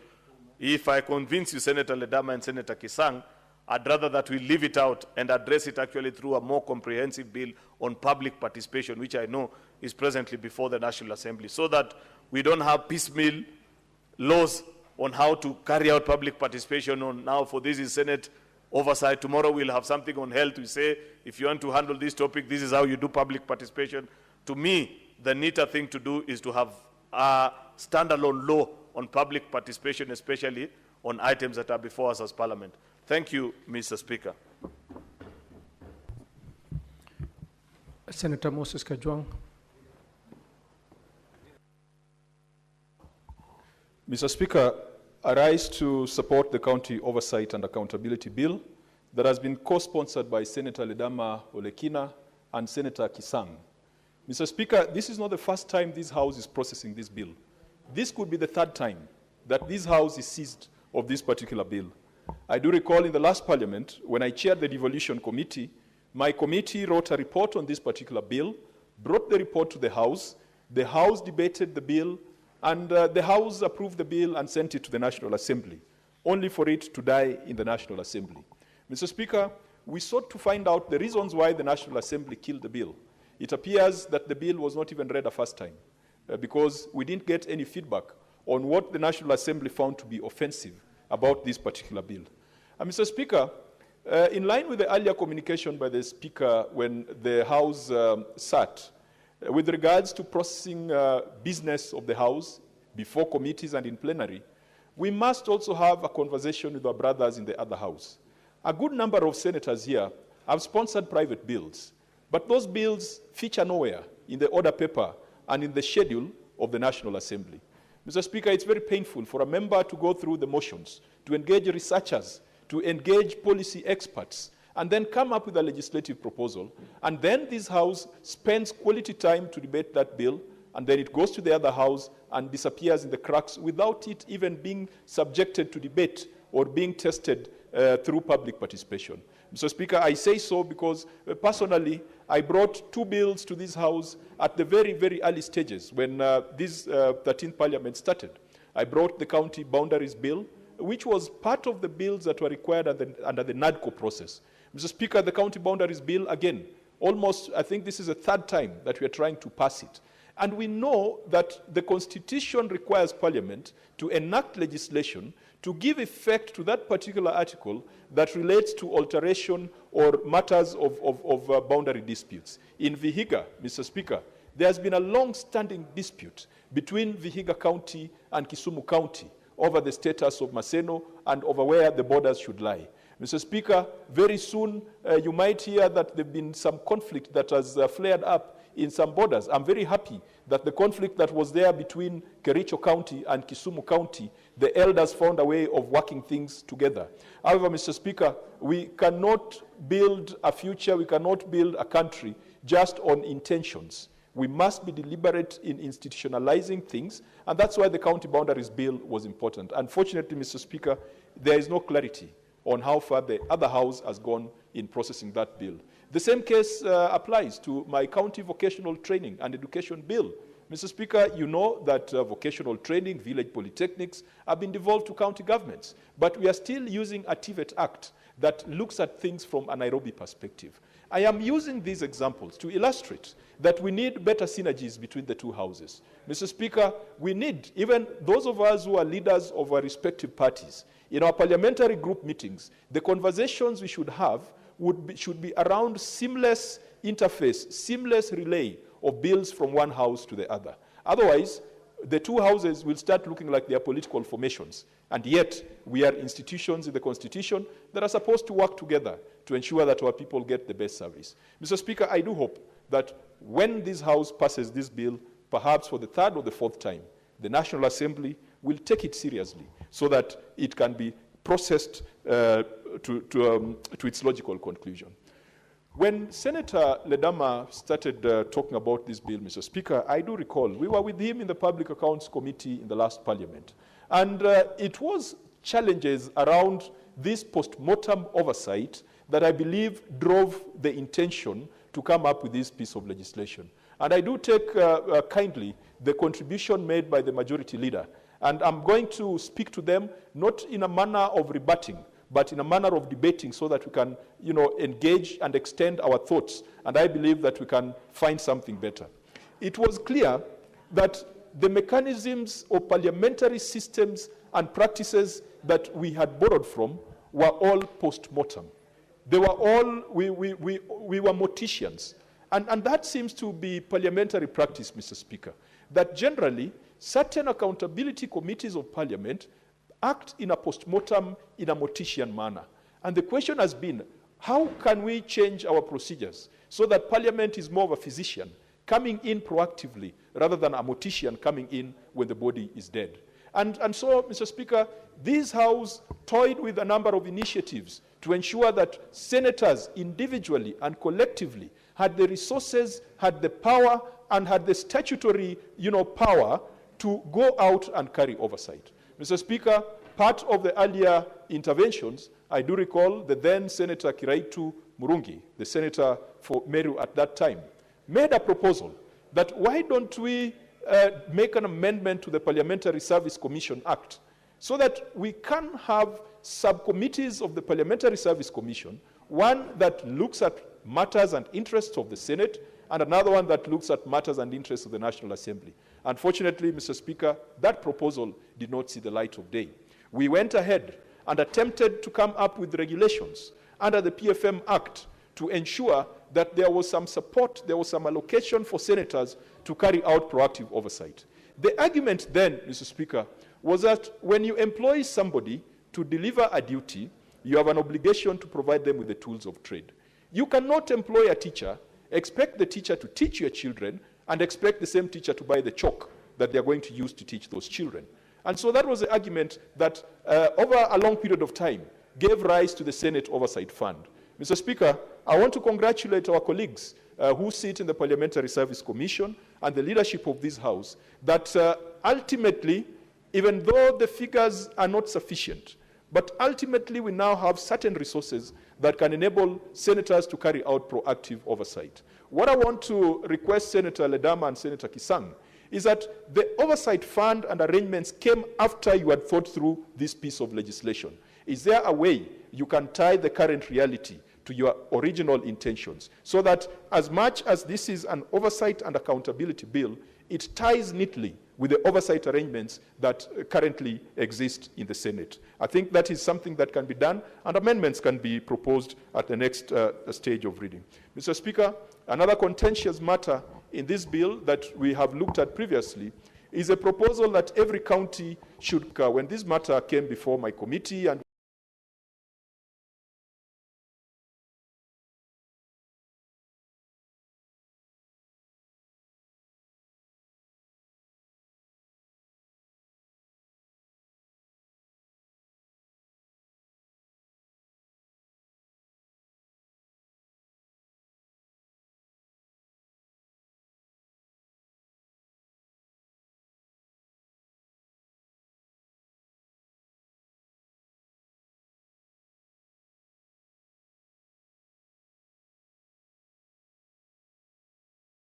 we are doing public participation on it, and happy to sit in a church. In some areas, people would be happy to sit in a CDF hall, and so making it mandatory for every in a CDF hall, and so making it mandatory for every county. I got the gist of his argument. Him being a man who has lived in the United States. In the United States, there's something called a town hall, and that town hall exists almost in every village. In fact, the model of administration in many of the areas where we are drawing our version of civilization from, you would find that every local community, there would be a church, there would be a post office, there would be a town hall, of course there would be a school, of course there would be a hospital, and if it was British, there would be a pub. Because those are areas that they form the part, the soul, and the spirit of a town, a city, or a village. And so perhaps what Senator Ledama is advancing is that we must have the equivalence of town halls, public spaces that are not owned by anybody but owned by the same members of public, which then can be used as impartial fora and impartial places for public participation. If that is the intention, Mr. Speaker, I do support that we must make sure that our counties, there's a town hall in every county, and to the greatest extent possible, we provide facilities at the ward level. Of course, we must also ask ourselves the question whether we have built enough hospitals, we have built enough ECD centers, whether we have built enough youth polytechnics, and some of these public participation facilities perhaps can be located or situated within some of these facilities. Mr. Speaker, on the issue of oversight, and the Majority Leader has given his manifesto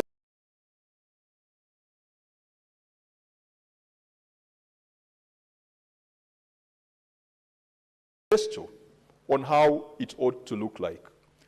And I think that we generally agree that there must be a different way of doing things.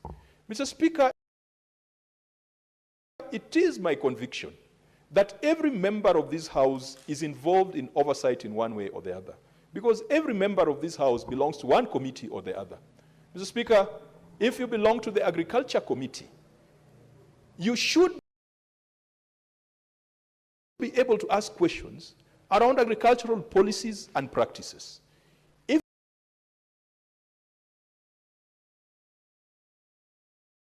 you belong to the Education Committee, you should be able to raise questions on ECD implementation and the state of youth polytechnics in your respective counties. If you belong to the Roads Committee and all the other committees. So, Mr. Speaker, it is not only the public accounts and the public investment committees that carry out oversight. In fact, Mr. Speaker, our mandate is extremely limited because our mandate is post-mortem. And it is not post-mortem by standing order. It is post-mortem by constitution, by Public Audit Act, by parliamentary practice and parliamentary tradition. I want to challenge the chairs of the other committees in this House. Please do not be afraid. I have seen committees like the Roads Committee demanding accountability on utilization of the Roads Maintenance Levy Fund. We did that in the last parliament, and governors ran to court to stop us.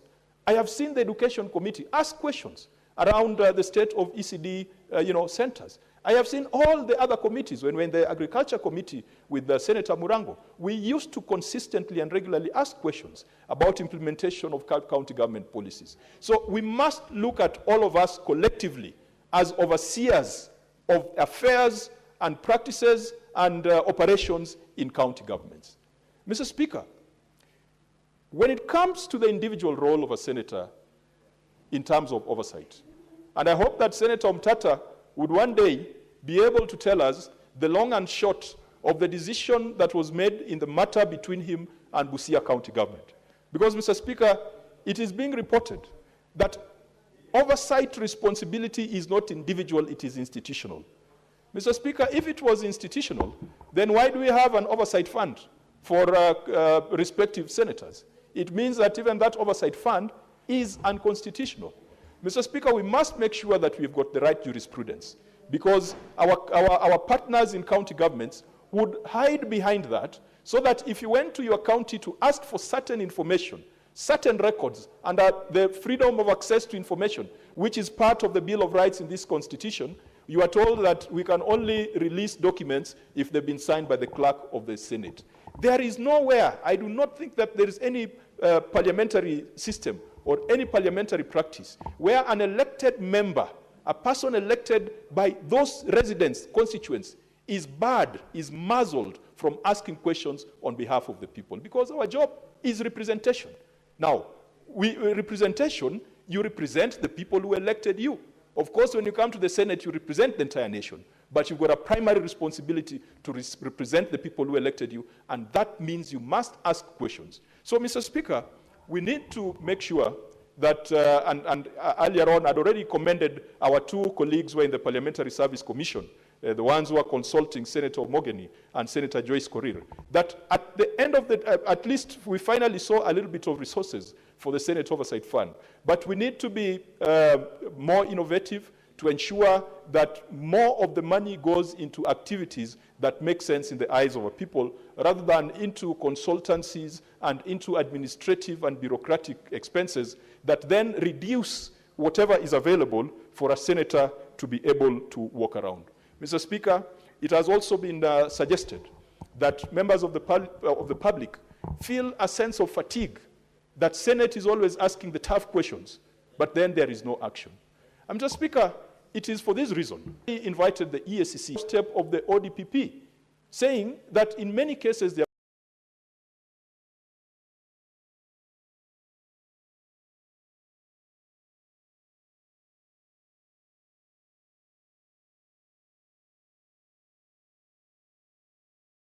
that in many cases they have made recommendations, they have prosecution, and the ODPP has invoked their constitutional power and decided not to pursue prosecution of cases. And in some cases, Mr. Speaker, the ODPP initiates prosecution and along the way drops prosecution, does a null And you see, the Constitution gives them that power. However, Mr. Speaker, we were informed by Senior Counsel Okongo Mogeni that under the ODPP Act, Parliament has the power to demand a report on any matter from the Office of the Director of Public Prosecution. Mr. Speaker, we are going to invoke that power, and we are going to invite the ODPP, and we are going to ask for an explanation on some of the issues that have been cited as contentious, or issues that have been withdrawn where the evidence prima facie exists and where some actions appear as if they're done out of political expedience. And so we must also ensure that our partners, implementing partners, also do the right thing. I wish this Parliament had a police cell somewhere where we could issue orders directly to detain persons who perhaps demonstrate contempt to Parliament or who lie under oath. Mr. Speaker, a lot of people who come before Parliament lie through their teeth. I remember one governor launching a county headquarters and sitting on the chair and starting operations. And when he came before my committee, under oath, he swore that facility is not working. And yet, we had information in the public domain to that effect. I wish we had the power to deal with those things instantly. I wish that the amendments by Senator Osotsi could see the light of day so that we can strengthen the penalties and the consequences of non-cooperation or contempt of Parliament or lying before Parliament. Mr. Speaker, I conclude by recommending that this House passes this bill, but let us also not forget to strengthen our small brothers in the counties called the county assemblies. Because at Senate, we can talk of oversight, we can talk public participation, but at the micro level, that exercise is conducted by members of the county assembly. I am glad we have provided them with financial autonomy, and so that should allow them to budget, so that every bill that comes before them, they can sponsor public participation without going to the executive to sponsor that exercise. So let's strengthen our county assemblies, let's strengthen the institutions, and let's live true to some of the ideals that the late Raila Odinga had espoused when he came before this House. Devolution is work in progress. It is not possible to get it right in a period of 15 years. And so now more than ever, we as members of the Senate, we must make sure that we are actively involved in oversight. Oversight is not for park and pick. Every member of this Senate, be it delegated legislation, be it rules, powers, and privileges, if you sit in a committee of the Senate, you are an overseer at an institutional level, but also individually, you've got a responsibility to go back to your county to oversight. Mr. Speaker, with those many remarks, I support. Thank you. Senator Samson Cherargei. Mr. Speaker, thank you very much for this opportunity. I want from the onset to congratulate the distinguished senator, Senator Ledamo Lekina, for breathing life to Article 96 of the Constitution 2010 on the role of the Senate, and co-sponsor Senator Kisang for this wonderful county oversight and accountability 2024. So, Speaker, this is one of the ways we can continue to celebrate and entrench the legacy of Right Honorable Raila Amolo Odinga, because he is the father of devolution. Even, Mr. Speaker, as we celebrate his legacy, he is proud that today we continue to entrench, broaden, and expand the role of devolution through putting in place the necessary legislative intervention, both legislation and policy, Mr. Speaker. So, Speaker, unfortunately, I was not there when the House convened upon his demise, Mr. Speaker. This is the only way, and I want to thank Senator Ledamo Lekina. Mr. Speaker, can I be protected? Senator Faki. Mr. Speaker. Let's listen to the Senator.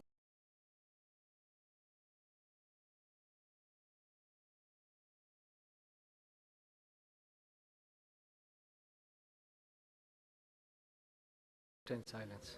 Yes. Proceed. This is the only way the legacy of Baba Raila Amolo Odinga can live on. Let us envisage, let us protect devolution, Mr. Speaker.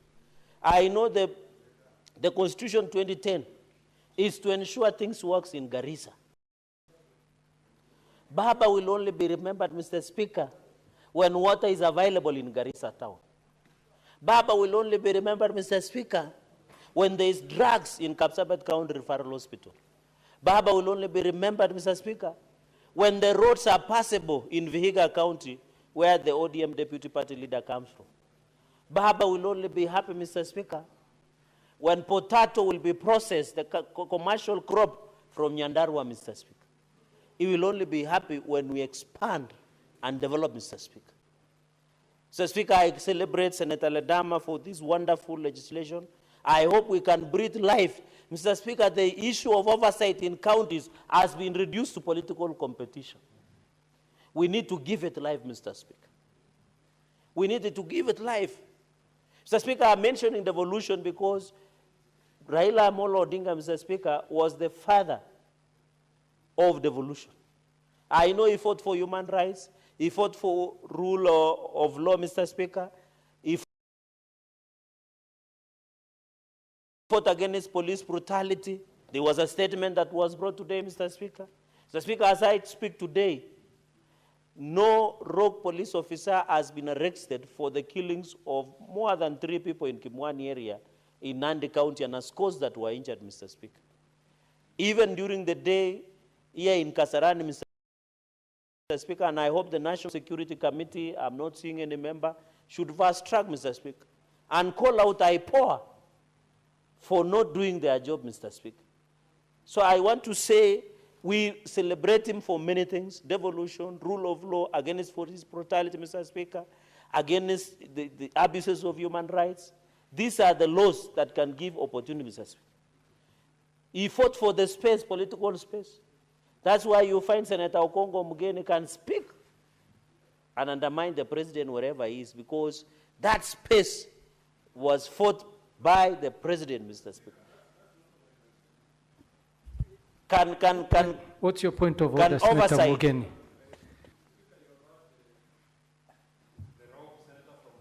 The senator for Nandi, my good friend and my junior in the profession, putting it on record, Mr. Speaker, that I'm a rogue senator. That's what you have said. That's what he has said. And he has used very unparliamentary words. I've not against President Ruto. The most I've done, Mr. Speaker, is to put him to account, Mr. Speaker, on the failed promises to the people of Kenya. And that's the space that Raila Odinga fought for us to have. Mr. Speaker, what is wrong, Mr. Speaker, when I go to Nyamira and question that the president promised tea farmers bonus of 50 shillings and they were given 12 shillings. What is unconstitutional? What is wrong about that, Mr. Speaker? When I tell my people that SHA is not working, and it is the president who should be telling us why it's not working, what is wrong with that, Mr. Speaker? Yeah, so, Mr. Speaker, you should not allow the senator for Nandi, Mr. Speaker, to create wrong impression about my work as senator for Nyamira, Mr. Speaker. As I'm speaking, Mr. Speaker, I can produce a list of patients who are in hospitals, who have gone to hospitals and SHA is not working. When we state those things here, we are stating facts, Mr. Speaker. So, Mr. Speaker, can you withdraw the word he has used and apologize? Senator Mugeni, I don't think Senator Cherargei referred to you as a rogue senator. No. President, we can print it. He said, I'm undermining the President of the Republic. You know, that borders on a criminal conduct on my part. He said, I'm undermining. Mr. Speaker, can you substantiate and tell the country how I've undermined the President of the Republic, Mr. Speaker? That is not correct, Mr. Speaker. I've said the only things I've done on the ground is just to tell my people the reality, the truth on what is happening, Mr. Speaker. So you cannot tell the country that I'm undermining the president. What will my children think when a lawyer like Cherargei is telling the country that I'm undermining the president, Mr. Speaker? You cannot allow that to be on record. And he says I'm roguish. How, Mr. Speaker? On a day that we are celebrating the life of a great man like Raila Amolo Odinga, Mr. Speaker, we cannot allow that. Senator Mogeni, I had not finished. The word under Senator Cherargei, did you use the word undermining? If you did, you need to withdraw and apologize. Mr. Speaker, you have seen that the learned senior is confused because I never used the word wrong. He was just by.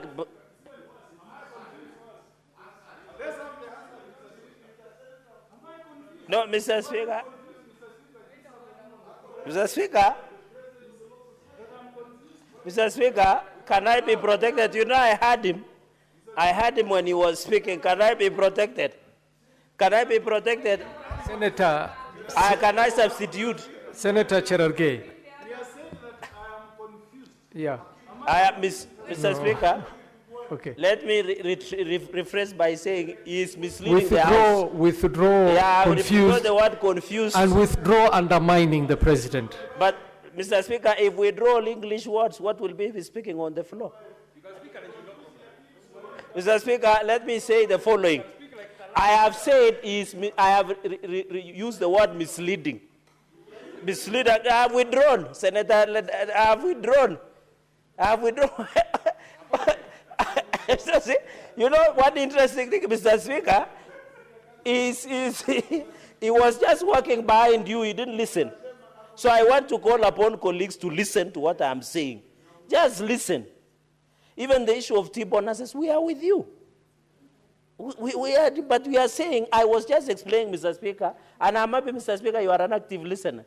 I was saying the space that people like Senator Omogeni Senior Counsel are enjoying is courtesy of Baba Raila Amolo Odinga. He expanded the space. That is why you can call out anybody at any given time, regardless of who they are, Mr. Speaker. So, Mr. Speaker, that is why I was arguing that the fact that devolution, Mr. Speaker, and I request that I should be heard in silence, that, Mr. Speaker, I don't know what is wrong with Senator Medu. He's a heckler like his party leader. Senator Methu, let the senator be heard. Order. Order, Senator. Proceed, Cherargei. The party leader, DCP, party leader, Mr. Speaker. So, Mr. Speaker, I was saying even the issue of police brutality, it was unfortunate that we lost lives, Mr. Speaker. And you know this, you saw the Minister of Interior and the police running like headless chicken within Kasarani Stadium. And they had one pencil, Mr. Speaker, a trouser called pencil, Mr. Speaker. We are Kalenjins, we know how to dress. I saw a content creator saying we don't know how to dress. Some of us are good at dressers, like our Luo brothers, Mr. Speaker. We normally know how to dress smartly. Mr. Speaker, like Senator Moses Kajwang. Mr. Speaker, it is him who wears the pencil trousers and he was running around and he didn't prevent those accidents. No, Mr. Speaker, I'm saying there was a content creator that was accusing someone that they have worn pencil trousers. I'm saying we are smartly dressed. We know how to dress like our Luo brothers. It's only one person who was running around in the stadium who was wearing pencil trousers, Mr. Speaker, and it was very unfortunate. Mr. Speaker, the second point I want to drive home. What is your point of order, Senator Joyce? Yeah, thank you very much, Honorable Speaker. Thank you very much, Honorable Speaker. I've heard Cherargei lamenting every now and then about the dress code of the CS and how he was behaving during yeah, Honorable Speaker, and talking about it's true there was an incident that happened, but the security team was there. Honorable Speaker, is it in order to discuss the CS in the floor of this House without a substantive...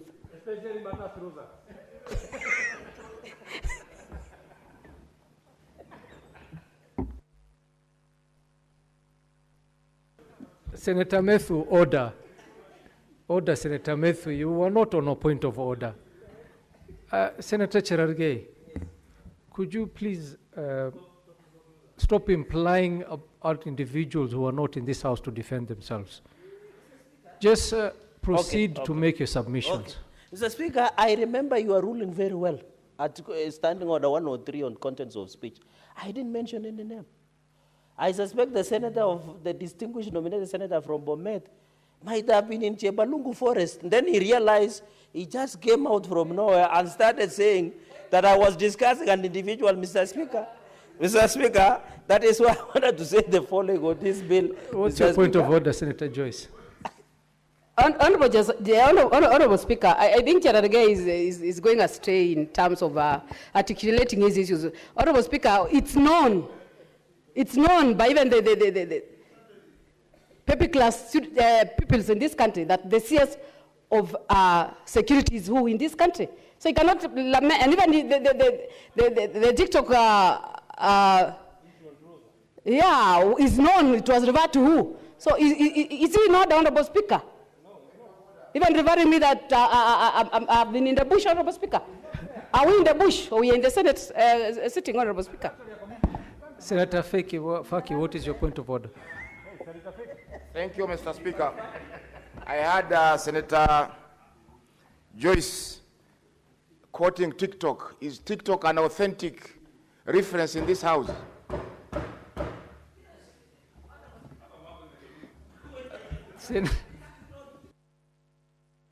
Yes, Senator Joyce. Yeah, thank you very much, Honorable Speaker. Of course, you understand the difference between myself and the distinguished senator, and you know the forms of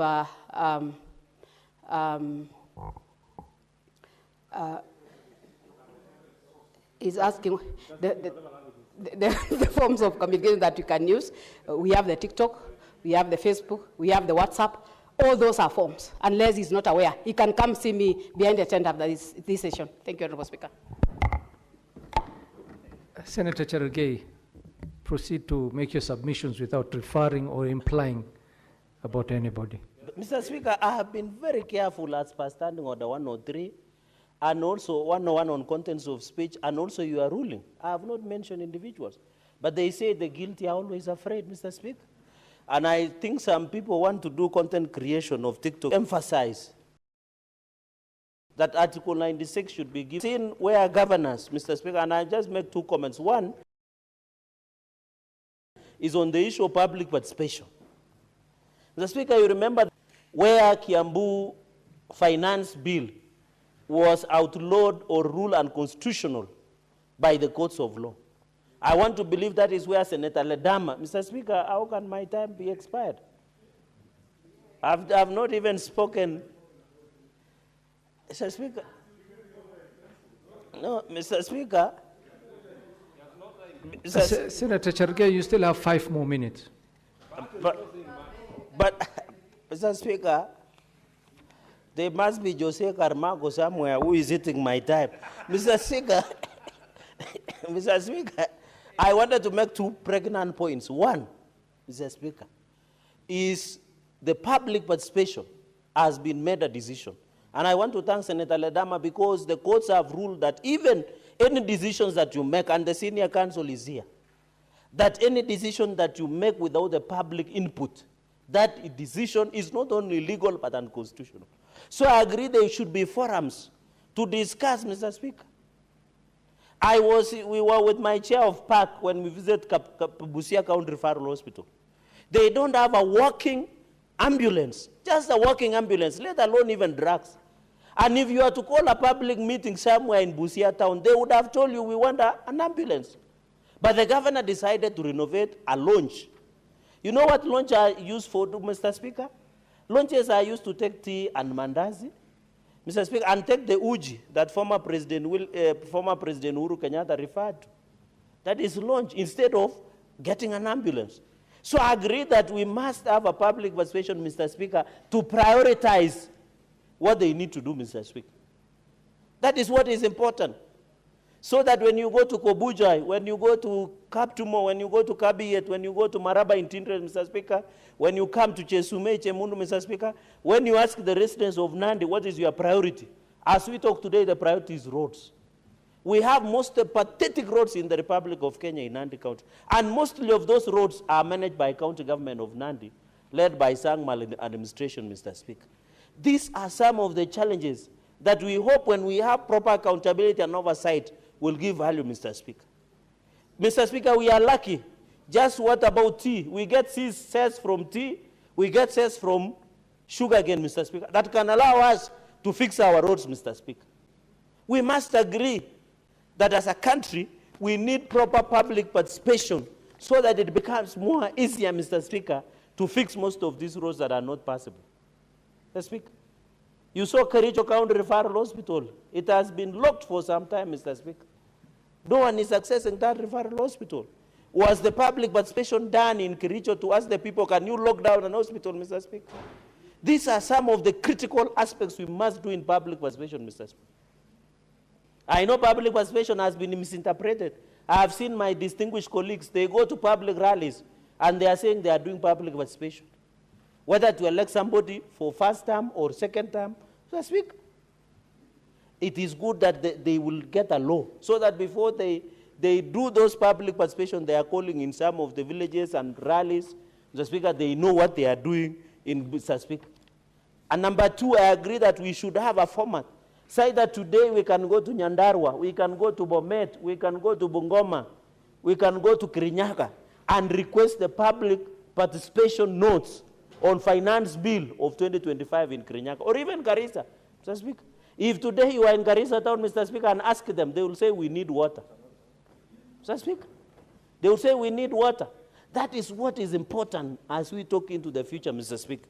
Even on this issue of county oversight, we don't need to reduce it to political competition. Say that when you question, when I question my governor, you ask him why the road is not passed, they will say you are doing politics. When you ask if there are no drugs, you are not doing politics, Mr. Speaker. We must divorce public political competition of the day and proper accountability and oversight so that we can, when we went to Luanda, I think the issue of markets in Viega, when Senator Otosi led us, Mr. Speaker, it was a genuine concern that they need a proper working market, they need public washrooms, Mr. Speaker, they need somewhere to use, Mr. Speaker, for efficiency, because they pay tax, Mr. Speaker. And we say in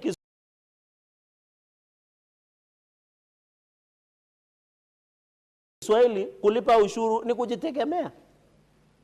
Which value? Senator Ledama, the power that counties have been given to levies, Mr. Speaker, which value are they going, Mr. Speaker? Mr. Speaker, if you can add me 2 minutes to take care of disruptions, just... Add him 2 minutes. Yes. Mr. Speaker, I don't know, Senator Metu has a Wamunyoros's disease, Mr. Speaker, and that is why I was just driving the point hot and dry by saying what Senator Ledama has done is to give effect. We need to agree even in the issue of Senate Oversight Fund. My own opinion, this is my last remark, Mr. Speaker, for the day. We need, instead, Senator Ledama, instead of creating Senate Oversight Fund, can we give Senate capacity and ability to do proper oversight? Like getting project managers, auditors, researchers, giving offices in every sub-county, getting them what we call social auditors, not only financial auditors, Mr. Speaker. Let us give the office of the senator capacity and ability. It's not about funds. So that when I go and visit Kapsengere Hospital somewhere in Terik Ward, or I visit Kobujoy, next to Governor Sangom, which I stole for some time, and I say, where is the public works report? I can go with my researcher and they can brief me. Mr. Speaker, in Kabiet, there is a creamery that has been constructed that has consumed more than 1 billion Kenya shillings. Yet we know ordinary factories will consume 250 million. And somebody who is constructing is a good friend of the Senator Majority Leader, might know the name. So at the end of the day, Mr. Speaker, we must, Nandi creameries, Mr. Speaker, we must give the capacity and ability for the office of the senator to do proper oversight, Mr. Speaker. So, Mr. Speaker, I want to congratulate, because in the interest of my colleagues, and support this bill, and we shall vote it and ensure that the lower house agrees with us and can be sent to the act of law. Congratulations, Senator Ledama, and we wish you well.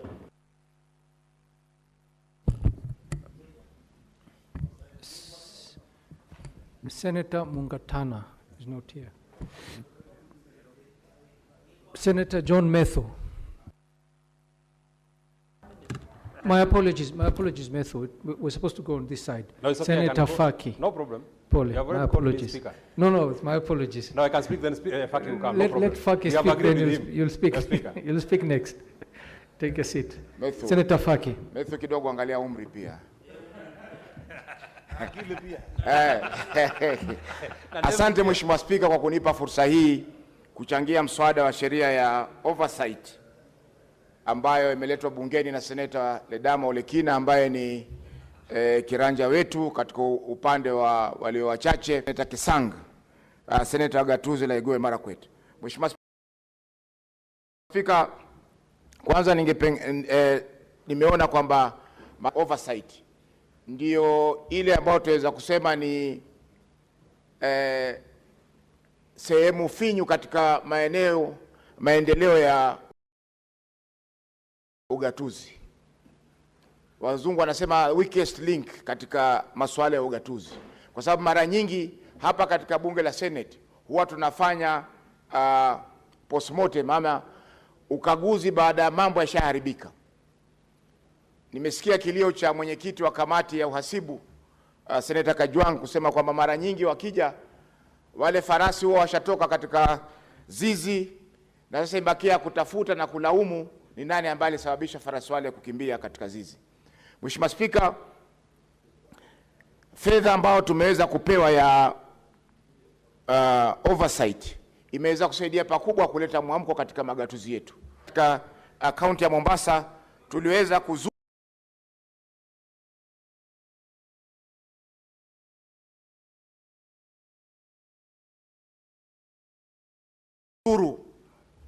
wodi zote 30 na tukafanya, lakini ukifika katika wote ambao wameweza kufanyika. Mheshimiwa Spika, hivi sasa tunavyosema ni kuwa hata County Assembly ya Mombasa imeweza pia kushika nguvu na kuweza kuamka kuanza kuuliza maswali magumu ambayo serikali ya kaunti inapaswa kujibu. Kwa mfano, Mheshimiwa Spika, hivi majuzi kamati ya mazingira ya Assembly ya Mombasa wameweza kumuita waziri wa maji na mazingira kuweza kueleza mipango ambao wamefanya, hata wakatoa zabuni ya bilioni 17 kuhusiana na masuala ya takataka katika eneo la Mombasa. Mheshimiwa Spika, hiyo hapo nyuma ilikuwa haiwezekani kwa sababu mara nyingi wabunge wa bunge la county ni wanyonge kwa sababu wanategemea county government iweze kuwapa miradi, inategemea county government iweze kuwasaidia kwa mambo madogo. Hivyo basi kujaza ama kutoa maoni kuhusiana na yale yanayofanyika katika serikali zile za county inakuwa ni vigumu.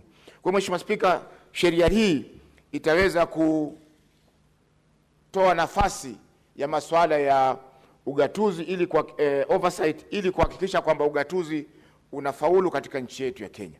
Mheshimiwa Spika, tukiangalia katika masuala ya kila nyanja, kwa mfano kamati yangu ya ardhi hivi sasa inaangalia masuala ya floka.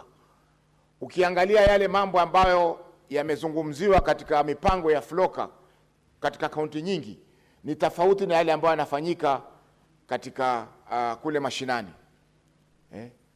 Utaambiwa kwamba kumefanyika kama wajuzi Busia tuliambiwa kwamba kuna mradi wa Changara Water ulifanyika, lakini tukifika miaka 6 hivi sasa kutoka mradi huo usemekano umefanyika, hakuna chochote katika pale mashinani maeneo ya Changara ambao tuweza kusema zile pesa zilizotarajiwa kutumika zimeweza kutumika kuhakikisha kwamba wananchi wa eneo lile wanapata maji.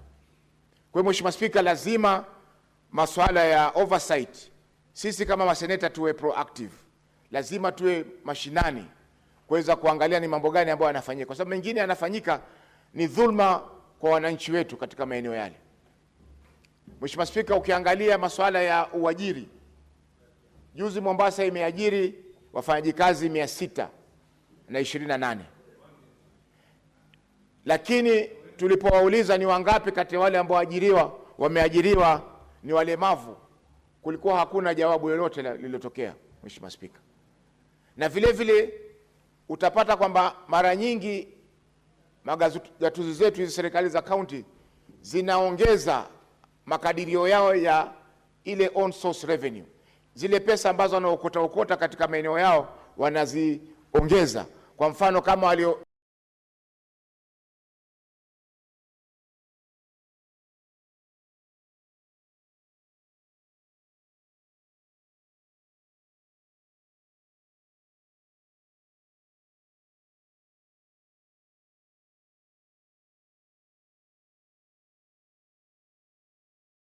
mwaka huu wamekusanya bilioni 2 ili hatujui wale wafanyaji kazi wanafanya nini hata waweze kuwa wanachukua nusu ya mapato kwenda kwenye mishahara.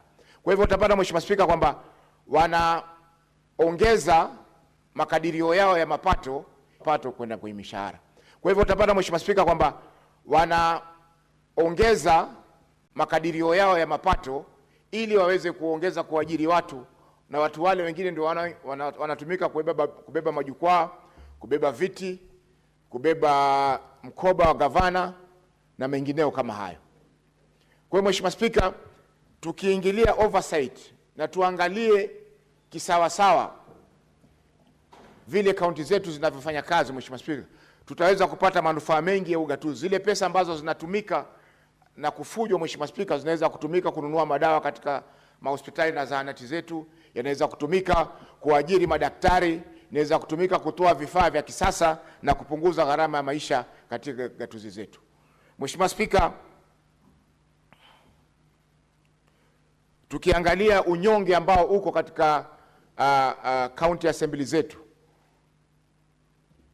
inamaanisha kwamba ipo haja sisi kama Senate kuweza kusimama zaidi ili kuona kwamba kazi zinafanyika katika kaunti zile. Mheshimiwa Spika, juzi tulipokuwa Busia tulipata fursa ya kuangalia madeni ya kaunti ya Busia. Na jambo la kusikitisha Mheshimiwa Spika ni kwamba katika assembly ya Busia walikuwa wadaiwa shilingi milioni 628 kufikia tarehe 30 mwezi Juni mwaka huu. Hesabu hiyo Mheshimiwa Spika ni karibu ni 80% ya yale mapato yao ambao wanatakana kupata kila mwaka. Sasa tuangalie Mheshimiwa Spika, pesa hizi zitaweza kulipwa vipi? Nitachukua miaka mingapi kuweza kukamilika kule, kwa sababu wanachopata hakizidi milioni 800, lakini madeni ni milioni 628. Kwa hiyo Mheshimiwa Spika, ni lazima tuweze kuongeza juhudi zetu katika masuala ya ugatuzi. Jambo la pili Mheshimiwa Spika ni kwamba mambo ya kuhusisha umma. Nimesikitishwa na malalamiko ya kiongozi wa wengi kwamba mahakama zinaingilia kazi ya bunge. Lakini Mheshimiwa Spika, mahakama zina haki ya kuamua sheria kulingana na katiba. Iwapo kuna ushahidi kwamba bunge la kitaifa liliweza kufanya ushirikishi wa umma, waweza kupeleka mahakamani na mahakama itaweza kuondoa amri zozote ambazo zimeweza kutolewa ambazo kwa sasa zinazuia sheria ile kutumika. Lakini Mheshimiwa Spika, haiwezekani kwamba sheria imepitishwa na sheria ile basi iwe haiwezi kukosolewa kwa njia yoyote. Tunajua saa nyingine bunge linaweza kupitisha sheria, wengine wakasema sisi hatujui, kama juzi tuliona katika vyombo vya habari baadhi ya wabunge wakisema kwamba sisi hatukuona sheria hiyo. Kama Mheshimiwa Kisali ule women rep wa Kitui alisema kwamba hakuona hiyo sheria katika bunge la kitaifa ikipelekwa. Kwa hiyo Mheshimiwa Spika, ni mambo ambayo yanaweza kutendeka, ndio maana mahakama ziko pale kuweza kuona kwamba zinaamua haki baina ya taasisi za serikali na vile vile baina ya wananchi kwa wananchi wapo wana mizozo yao wenyewe ya kibiashara ama ya kifamilia.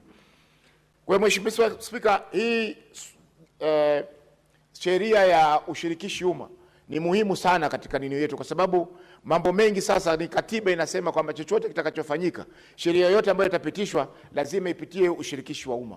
Kwa hivyo lazima tuwe na sheria ambayo inaweza kutoa mwongozo kuhusiana na yale ambayo yanatakana kufanyika katika ushirikishi wa umma. Mahakama hivi juzi zimeweza kusema kwamba chochote kitakachofanyika katika ushirikishi wa umma kinaweza kutosheleza. Lakini Mheshimiwa Spika, ipo haja ya kuwa na sheria ya kimsingi kwa sababu wakati kwa mfano tunazungumzia masuala ya uvuvi, masuala ya uvuvi, sheria inahusiana na masuala ya uvuvi kule Migori. Hatuwezi kuchukua sheria ile tuwapelekee wanaokuza mgokaa Embu ili waulizwe kama sheria ile itawaathiri kivipi. Ni lazima wale ambao wanashirikishwa kupitisha kuhusiana na sheria ile, wale ambao wanapitishwa lazima ni watu ambao wale tunaweza kuita stakeholders, wale ambao wanadau, washikadau katika sekta ile, ili kuonekana kwamba ile sheria inaangalia kikamilifu yale masuala ambayo inatakana kuangalia kutokana na ushirikishi wa washikadau.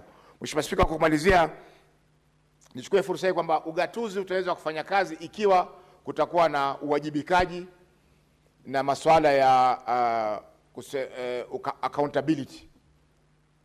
Bila hivyo, Mheshimiwa Spika, itakuwa kila mwaka fedha zinakwenda katika magatuzi yetu, fedha zile zinaishia mifukoni mwa magavana na mawaziri na matapeli wengine ambao wanafanya kazi katika kaunti zile. Mheshimiwa Spika, hiyo ni masikitiko na itakuwa ni kinyume cha ndoto ya mwenda zake Raila Amolo Odinga ambaye yeye ndiye alikuwa baba wa ugatuzi katika nchi yetu ya Kenya. Asante Mheshimiwa Spika kwa kunipa fursa hii. Senator Methu.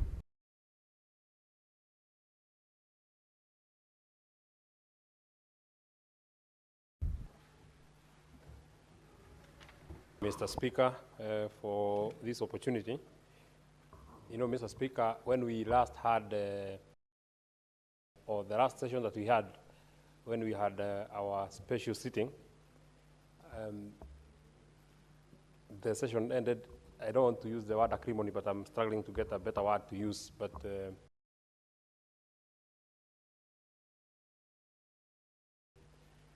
I mean, the situation escalated quite quickly, so we were not able to pass our condolences.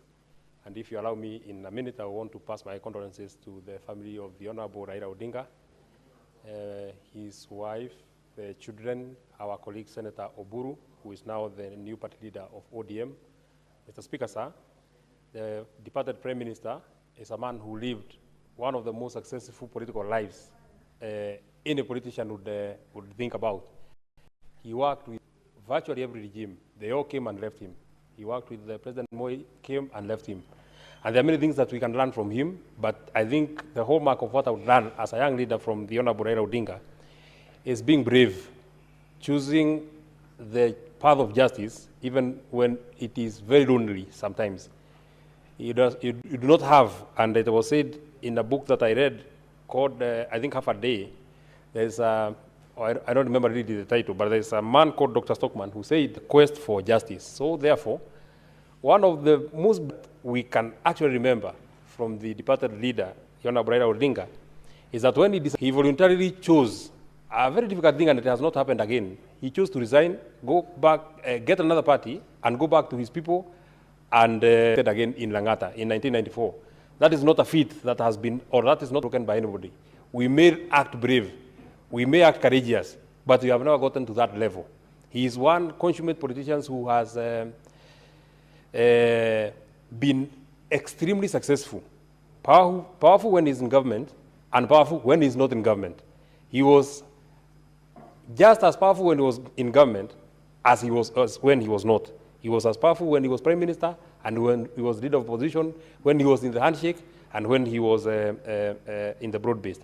I may not have agreed with him when he moved to work with President William Ruto, but he always pursued what he believed in his heart was a correct thing, and I think it's a lesson that all of us should be able to carry home. I want to congratulate Senator Edama, and by the way, in the spirit of honoring and remembering the ripe times of our departed Prime Minister, one thing that we must also acknowledge and recognize is the kind of mentorship that he offered to young leaders. Mr. Speaker, Senator Edama is fairly a very young senator, not of course as young as I am, but he's fairly a young senator, and has been given quite a huge role on the parliamentary responsibility, being the minority whip. The same case to Senator Sifuna, who is the deputy minority whip and the secretary general of the party. The same case to Senator Eddy, who is my age mate and chairman of a committee. And many other. Senator also is fairly a young person and is the deputy party leader. He has been able, and he has been seen when we speak about the leaders of tomorrow, he actually was in the forefront in preparing the leaders of tomorrow. You don't just speak about leaders of tomorrow and you are doing nothing about it. There are many other people who do not want to give young people opportunities to grow and to exercise the talents and leadership capacities and potentials that they have. I also want to congratulate Senator Ledama for this bill, which in my opinion, Mr. Speaker, or Madam Speaker, sorry, wants to operationalize Article 96 of our Constitution. Mr. Speaker, in the quest for hunting for resources, especially to our counties, we hunt hand in hand, especially with the governors. If you remember, Mr. Speaker, and I can see, I think Senator Ledama was one of those who sat in the mediation committee, look at the kind of canvassing, the kind of support, the kind of camaraderie that we got from the Council of Governors. Mr. Speaker, or Madam Speaker, sorry, I keep forgetting because there was a Mr. Speaker before you, please forgive me. If you see the kind of support that we got from the Council of Governors, it is the same support that we would require and would not even request. It's the same kind of support that we would expect when we are overseeing how this money has been spent, Mr. Speaker. But once this money has gone unbudgeted, Mr. Speaker, that now becomes the beginning of the sore part of our relationships with the Council of Governors and the County Executive, Mr. Speaker. I'm happy that I'm seeing Senator Ososi here. You remember during the formula debate that we had here, there is something that we passed that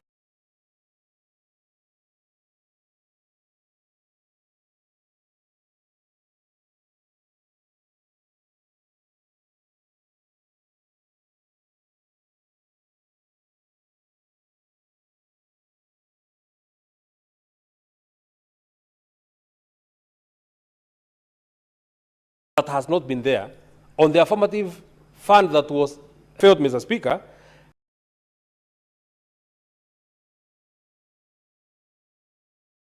Required incentives so that they can grow as much as the others, Mr. Speaker. His county, Vihiga, qualified, my own county, Nyandarua, qualified, and 9 other counties, Mr. Speaker, qualified. What we would have expected, and I know this is what Senator Osotsi would have expected, is that this extra 364 million that we got for the counties, Mr. Speaker, would have been budgeted as special budget so that Vihiga County, Mr. Speaker, can be able to show that over and above what we had budgeted, because they have already done their budget estimates, Mr. Speaker, over and above what they had budgeted for that financial year, for the county of Nyandarua, over and above what they had budgeted in their budget, Mr. Speaker, this is the extra that we have gotten from the Senate, 364 million, and this is how we shall use it, not amalgamating it in the main budget.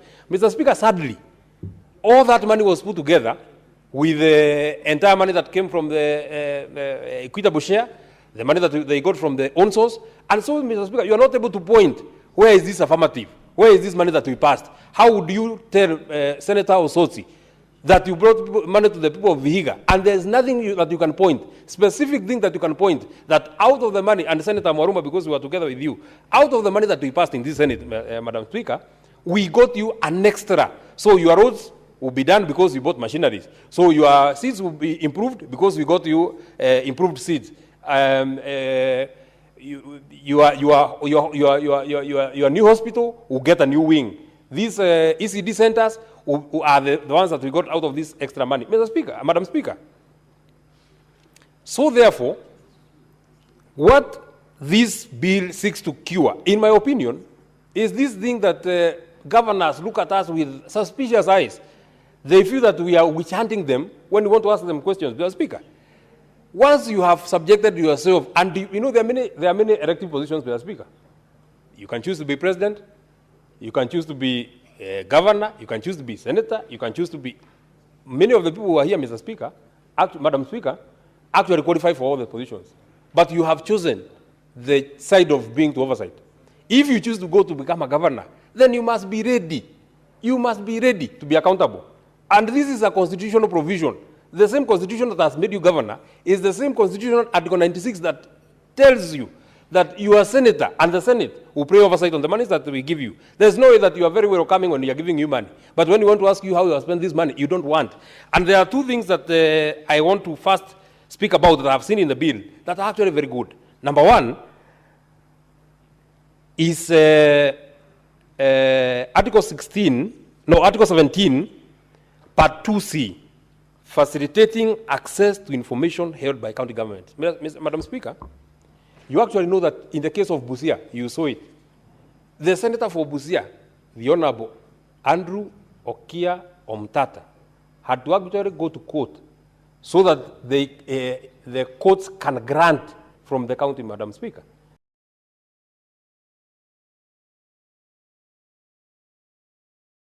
What a sad state. If a senator cannot get these documents, who can? And access to information is a requirement by law. There is no private documents that are kept in any government offices, Mr. Speaker. You don't keep your ID there. You don't keep your title deed there. You don't keep your bank statements there. You don't keep your medical records there. Whatever is in that particular office is public records, and they should be readily available to members of public and to senators as when and if they are required, Mr. Speaker. So therefore, I allowed the Senator Olekina, because of this particular provision, that there should be facilitation of access to information to all, not to just the senator. If an MCA wants information about a project that happened in such and such a place, that information should be able to be provided. How this project, first, is it in the CIDP? Was it in the annual development plan? If it was there then, was it in the budget? If it was in the budget, well, how was it procured?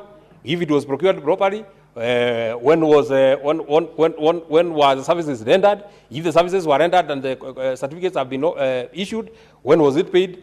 If it has not been paid, where does it feature in the books of the county? If it was paid, these are the documents that were required, and it was paid in such and such a date.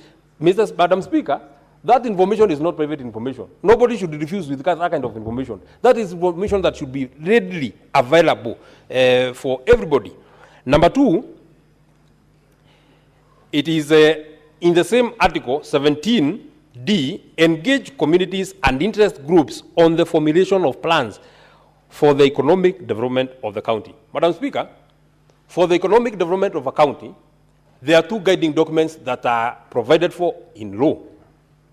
The long-term plan is the County Integrated Development Plan, CIDP.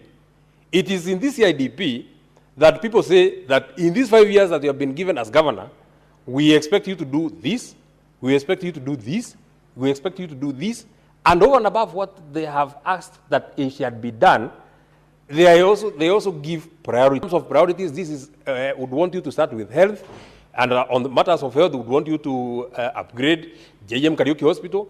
We would want you to deal with education. We would want you to deal with agriculture and all this, Mr. Speaker. So therefore, communities must get a voice in matters CIDP. The second document, Madam Speaker, which is now the short-term document, is the annual development plan. Budgets must be derived from the annual development plan. This kind of governance, this habit of governance, Madam Speaker, changing programs haphazardly. Today, you are speaking about buying, I don't know, Senator Olekina, whether you help me. There is, oh yeah, I remember now. There is something that they brought in Nyandarua, I think in the first year of our governor. Now he was saying so that we increase in milk production, now we are giving farmers super napier. Super napier, so that now the milk production will go so high.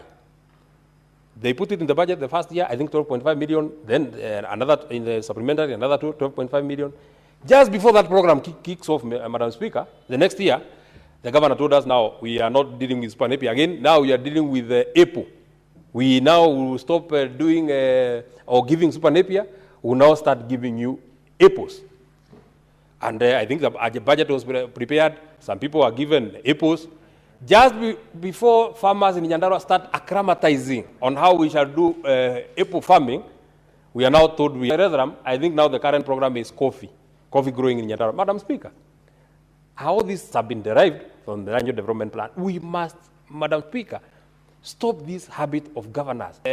Senator Mwaruma, and told you that this is working in my county, you want to rush it and customize it in your county. The factors that are there in Taita Taveta are not the same. The challenges of Narok are not the challenges of Nyandarua. The challenges of Narok are issues to do with livestock. If I want to teach him on cabbages farming, maybe it does not do as better as it does in Nyandarua County, Madam Speaker. So therefore, I really support this particular provision in law. And number F is monitor the spending patterns of public entities within the county. This is also very, very important. That this bill seeks to give the senator the powers to monitor the spending patterns, Madam. We try and cure this issue that, and I have been a member of the Public Accounts Committee. I think I was there for 2.5 years, or rather, I think, yeah, it was 2.5 years, Madam Speaker. And the problem that we have, I'm wondering whether 10 minutes is, I think I speak either very slowly or I speak very fast, so I don't notice when my time goes. Or I think the watch that Mogera uses when I'm speaking is a bit different. But I want to be very, very quick, Madam Speaker. So that we try and cure this problem of the Public Accounts Committee being a committee of morticians, that you only deal with matters once they have already happened. This provision, Madam Speaker, is monitor spending patterns. This one is meant to monitor. As things are happening, you're able to monitor. You have a view of what is happening in Nyamira. You have a view of such and such a project was there in the budget. How far is it? Has it been procured? Has the services started been happening? Madam Speaker, you know, some projects are long-term. So you are given a 2-year contract. Madam Speaker, when the contract has not been spent, you are not able to raise questions, even at the Public Accounts Committee level, Madam Speaker. But now tell me, if you are supposed to do this project in 2 years, and 1 year, 6 months you have not started, how will you start in the last 6 months? And you're not supposed to ask a question because the contract is alive. I think this is what Senator Olekina wanted to cure when he brought this particular bill. I've spoken about this. This is 18.6. The County Executive Committee member shall avail, and the use of the word shall is very critical, shall avail the senator with pertinent information. It's not a request. If I want information on anything, this is a public entity, on anything, any project, any program, any government program, including, Madam Speaker, you know, we have had a challenge, even getting to know the prayer breakfast of the national prayer breakfast, how much was spent by either parliament, the national government. Nobody knows how much was spent. Prayer breakfast, you're even hiding money that you are using to pray. Just talking to God, you don't want to know, you don't want us to know how much you spent when you wanted to speak to God. I mean, Madam Speaker, these are things that should be so straightforward. And I think they should, and I think 19 also speaks about these documents being availed to the members of public. This is also something else that I was able to pick. The clerk of the Senate may provide such logistical support as necessary. Maybe I would want you to move an amendment, Senator Olekina, so that you don't leave it as a prerogative of the clerk of the Senate to either offer or not. Because when you say that may offer, he may choose not to. He may start with Kiambu. Or Wajir is so far, and it should be the clerk of the Senate shall provide. It should be his obligation to support senators as they carry out their oversight role. Maybe finally, Senator Olekina, as we think about the miscellaneous provisions that are here, I have seen that there are regulations that will be moved by the County Executive Committee member. And one of them, notwithstanding the generality of subsection 1, the CEC member may make regulations on the processes related to the management and implementation of the project. It is here that I would want us to be a bit careful, so that they also don't process regulations that will claw back the gains that we have gotten, because they may put things in the regulations that do not make it easy for us to know the management and the processes in the implementation of projects. In fact, this is very critical, Senator Olekina, because these regulations are speaking about implementation. This is where the crust of this matter would be cured. If we want to play very, very active oversight, it should be in the implementation of projects. So therefore, it should be an open book on how we can be able to see, we can be able to view implementation of projects. It should not be, if as you see now, for example, Senator Olekina, as it has been provided here, what if as you see now says in the regulation that this information will only be provided after the completion certificate of that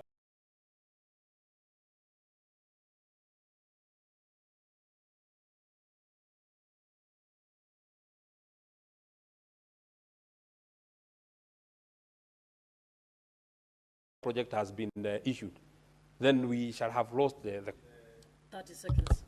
30 seconds.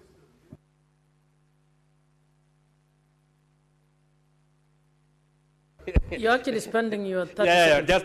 Just 1 minute. I know Senator Murango wants to also speak a lot of wisdom, Madam Speaker. These miscellaneous provisions, Madam Speaker, is something that we must look so that we don't claw back on all the gains that have been made in this particular bill, so that we don't also donate so much powers again to the CEC after we have won freedom, then we won't curtail ourselves with this issue on regulations. I want to stop it at that. Thank you. Senator Professor Kamara.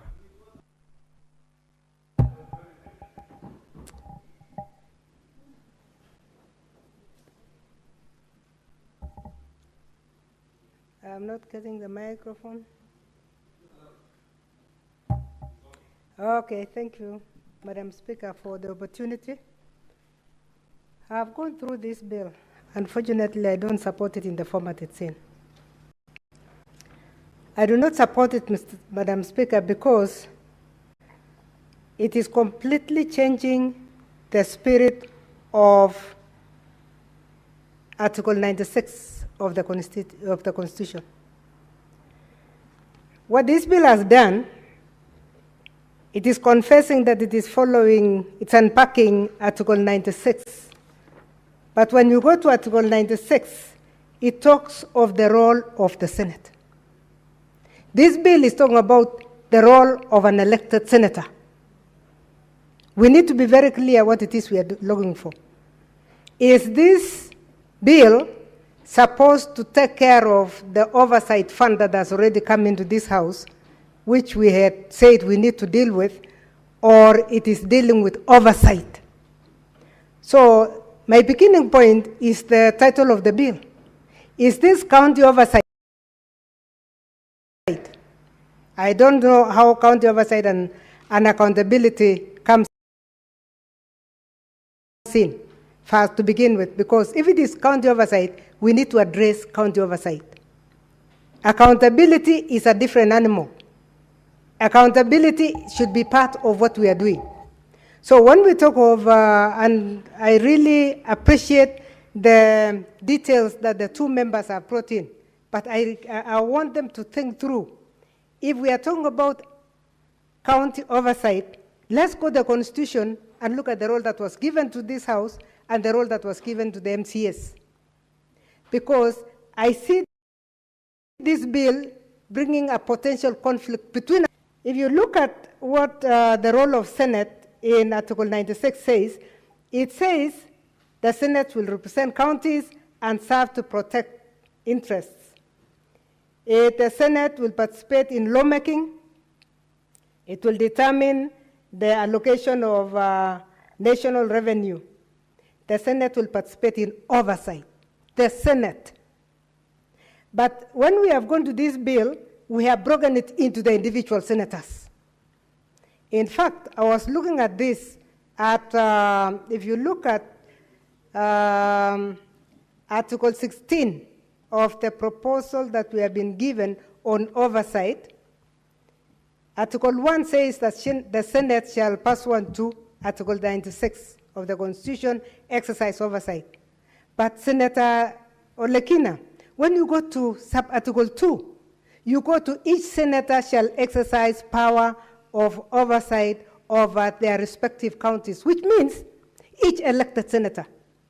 So let's come out. If it is each elected senator, let's call it each elected senator, so that we now look for the animal that will take care of the other senators who are not elected.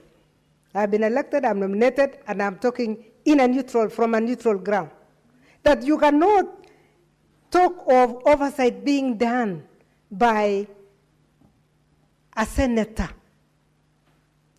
The reason, and we have had this, I wish the senator of Samburu was here, because we had a very rough time in our committee today when the governor of Samburu came.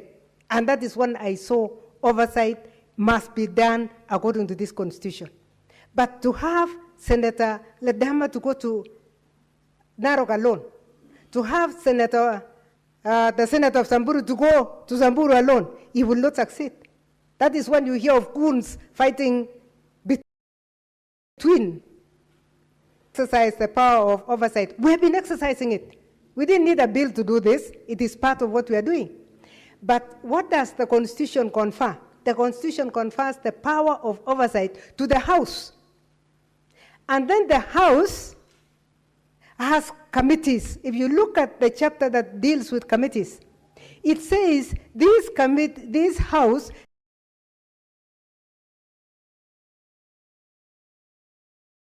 shall operate through committees. And I'm asking my dear brother Olekin, committees vis-a-vis an individual person, and find it wise as he looks at the amendments we wish to introduce, you better service than an individual. I say this because I was elected, Madam Speaker. When I was elected, I was able to oversight my governor through the committees of this House, not through an individual, but information. I got a lot of information.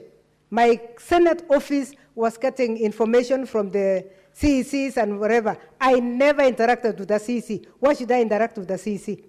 My own staff, who are equal to the CEC, will interact with the CEC. And once they have interacted, they bring information to my office. They tell me this is the area that is weak. I ask a question in this House. I did 2 petitions, which were very successful. The first petition blocked the governor from buying a building that the public said was actually had a figure that was higher than the figure. This House did a wonderful job for me because it was the committee that went in, analyzed, went through the projects. I'm saying this to save ourselves because I think the problem is that we might actually put ourselves, just because we are thinking about this little money of oversight, we might say to protect the elected and leave the nominated. We need to ask ourselves, is that what we want to do? Number 2, if you look at that, there shall be openness and accountability over the county budget oversight process. Why should you even go beyond that? Why do you want to be accountable to a fund that you are using directly? It is an expense to send your people to go and collect data. Why are we looking like we don't want to be suspected? We again think it is good to reread and see how we can do. We'll be introducing our own amendments to take care of that. Then Article 17 has concentrated on this senator. A senator may facilitate public participation. Let's go to the issue of public participation. My brother Olekina, public participation is going on.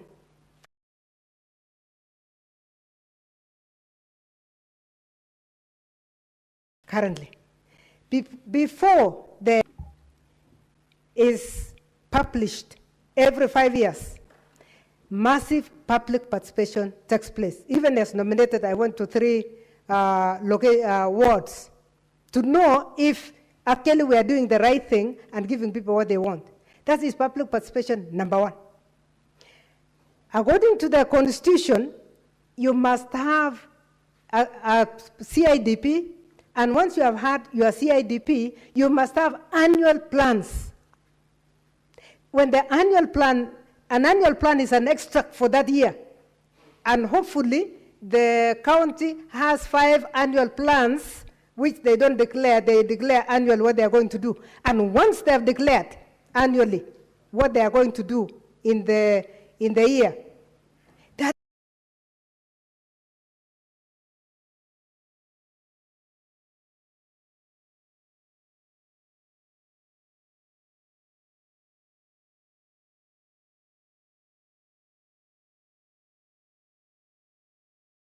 is what they will follow. But are we going to have a diversion from the annual?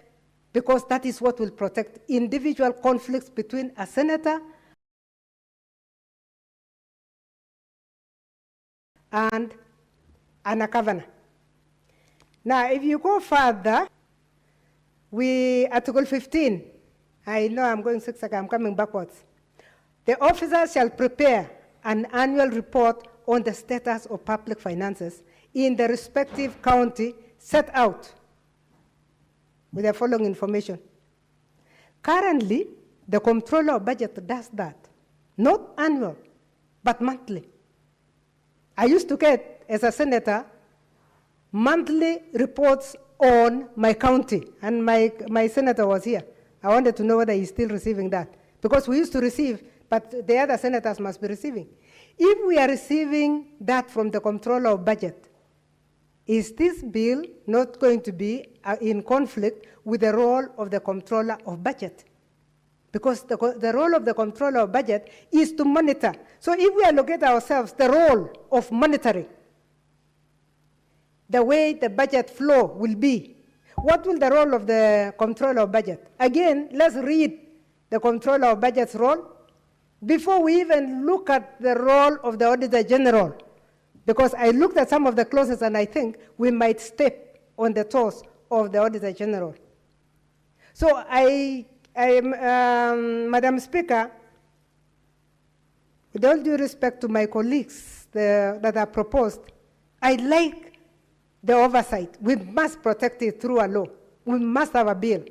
But I want to persuade Senator Olegina that let's relook at this in relation to what is existing and the roles that we cannot change. But more than anything, please let us not take the role of the Senate to individual senators. Let the Senate committee, I looked, unless I did not see, I was looking for a mention of the Senate committee in this bill. Because the Constitution has not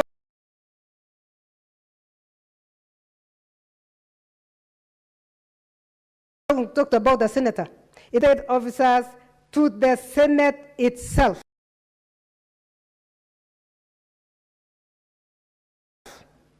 So there is no mention, unless it is in an article that I have not seen. Why would we not have a mention of the committees of this House? The committees of this House are very powerful. They have been given the power even to arrest. We are told that they are given the powers of the High Court. If they have the powers of the High Court, will an individual senator have the powers of the High Court? I ask that loudly, Madam Speaker. Will the individual, or we are trying to, or we'll expose ourselves? I'm looking for a way in which we are not exposing individuals, but we are dealing with what the Constitution gave the Senate as an institution. So, Senator Olekina, I like the intention of the bill. But as much as I like the intention of the bill, I would really like to say, let's avoid conflict with MCS, let's avoid conflict with anybody, even the executive, let's avoid conflict with the Comptroller of Budget, let us avoid conflict with the Auditor General. Let's remove the conflicts and let's allow ourselves to run as a Senate that must do oversight as per the Constitution, Article 96, which this bill is trying to unpack. I was going to be brief because there are a few things that I wish could be corrected beforehand, but I'll prepare my articles because I was a little also confused when it came to the annual infrastructural document, but I want to understand that one more because I don't want to touch on anything that I have not fully understood. With those remarks, Madam Speaker, I have reservations, and I would like my reservations to be addressed before I support this bill. Thank you. Senator Murango.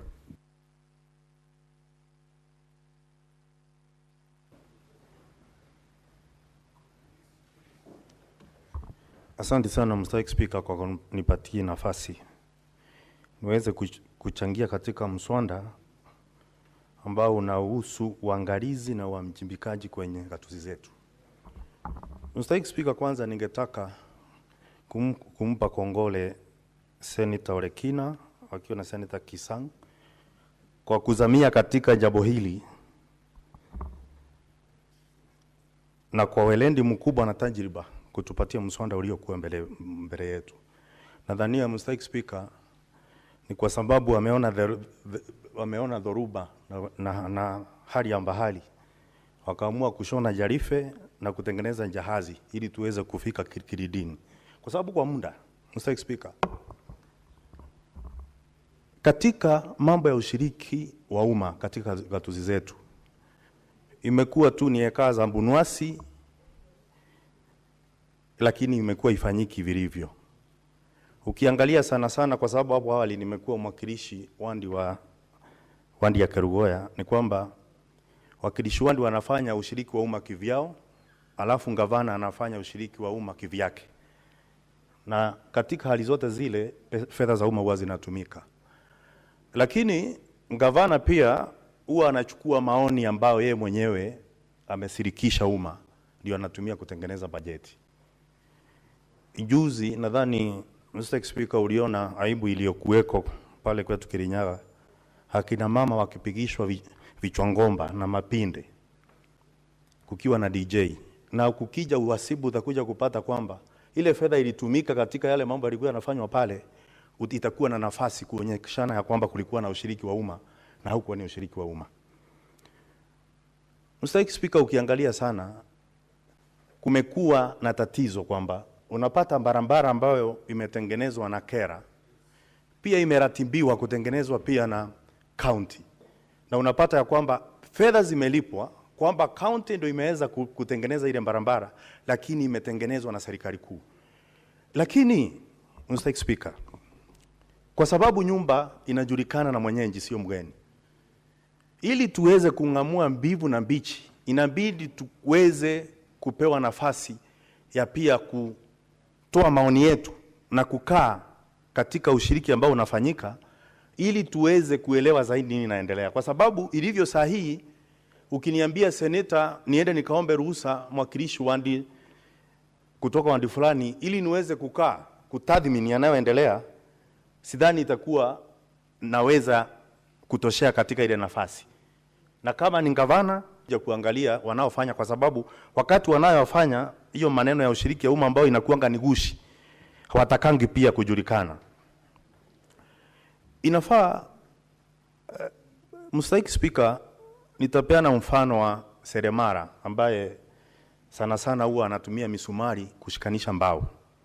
Utapata kwamba yule msumari ulio wima ndio ugongwa sana na nyundo. Ule msumari ambao uko kombo huwa unaachwa. Na hivyo ndio ilivyo siku ya leo kwamba seneta ambaye anafaa kufanya uangalizi wakati anaposema jambo kuhusu venye ushiriki wao unafanyika siku ya leo, wendo unagongwa sana, lakini walio kombo mangavana wanaachwa. Nadhani kama kungekuwa na haki, njera nyingi zingekuwa zimejaa wale mangavana, lakini sio raia maskini. Mr. Speaker, kuna msemo wa Kiswahili unasema kwamba ukiona maharagwe yameiva ujue makaa yameteketea. Mr. Speaker, wakati unaona dhoruba na kelele nyingi katika kaunti wakati tunauliza maswali, hiyo ni dalili ya kwamba maharagwe yameiva na makaa yameteketea. Na makaa yenyewe ni fedha za umma. Kwa sababu fedha za umma lazima kuwe na zinafanywa uangalizi. Lazima watu wajibike wakati wanatumia fedha za umma. Na kwa hivyo njia mojawapo ya kupata majibu ya fedha zinazotumika, kwanza ni kuhusisha wananchi waseme wanataka nini. wakati wakisema nataka nini, bajeti inayotumika ikitumika tuweze pia kuona ni nini imefanya. Kwa sasa maseneta wameachiwa kazi ya kama kupasua maiti. Na unajua mpasua maiti sio daktari. Kwa hivyo tunapofikiwa na zile ripoti kutoka kwa mkuu wa uhasibu, tunayoweza kufanya ni tuseme ni nini ilisababisha kifo cha ambacho kinatokea kwa fedha za umma. Lakini hatuwezi sema tuwezi kutimbu magonjwa ambayo yameua imeua zile fedha ambazo tunapatia county. Kwa hivyo ikiwepo kuna nafasi ya sisi kuwa pale kuhakikisha kwamba pia tunahusika, tutaweza kurekebisha mambo zingine kabla mambo hayajaweza kuharibika zaidi. Mr. Speaker,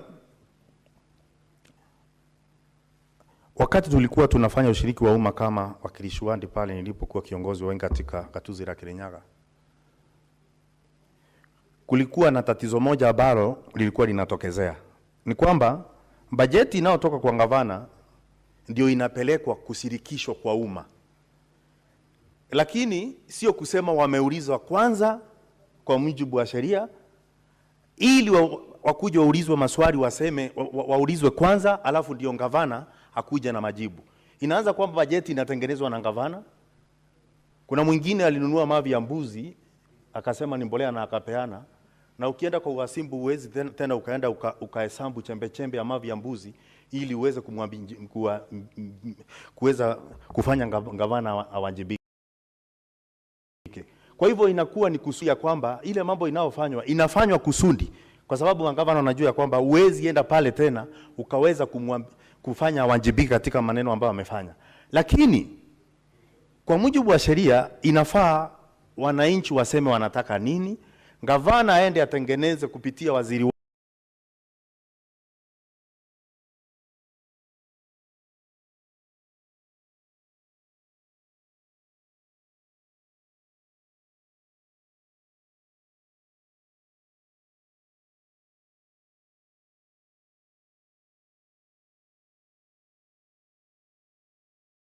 wake wa county wa fedha aweze kutengeneza, ni kupiga makofi na kuimba nyimbo ambazo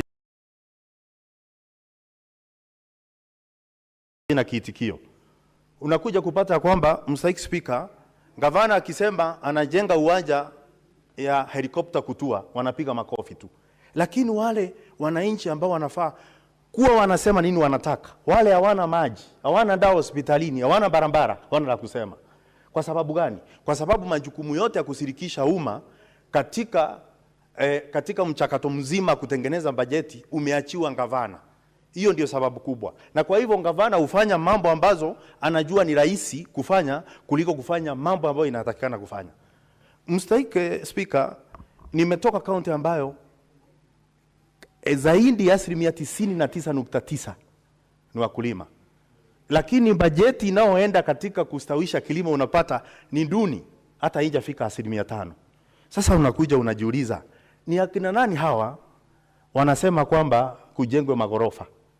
Ni akina nani hao wamesema kwamba wanataka kwenda barabarani kupiga vichwa ngomba na mapinde kuliko kusema wanataka vitu ambazo unaona waziwazi inafaa kufanywa.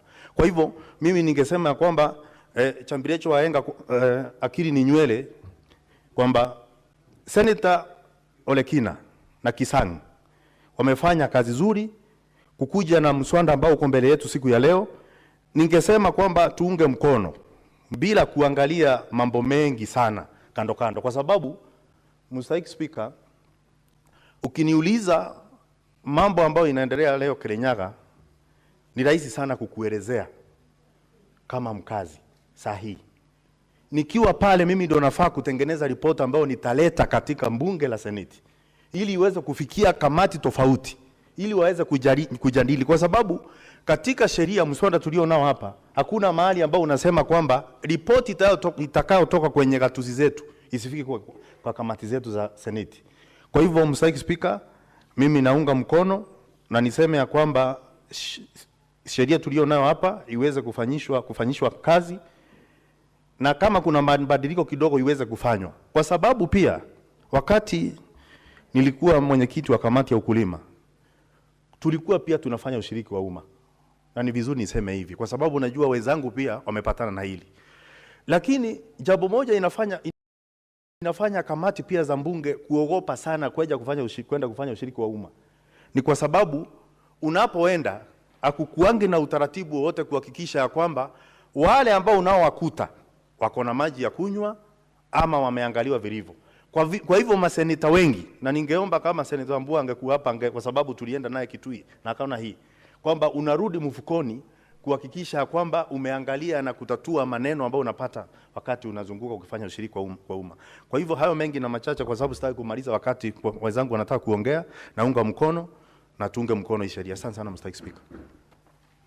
Senator for Vihiga, Senator Osotsi.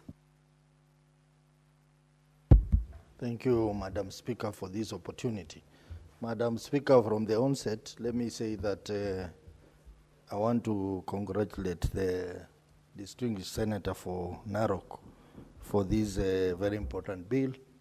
I know there are one or two issues that needs to be improved from the presentation by Senator Kamar and others, which the owner of this bill will try and improve. But all in all, this is a very necessary and important bill that we should all support. Madam Speaker, let me start by saying the matter of oversight in this country is a matter that probably should become a national debate, because we have had, rightly or wrongly, complaints from the public that the whole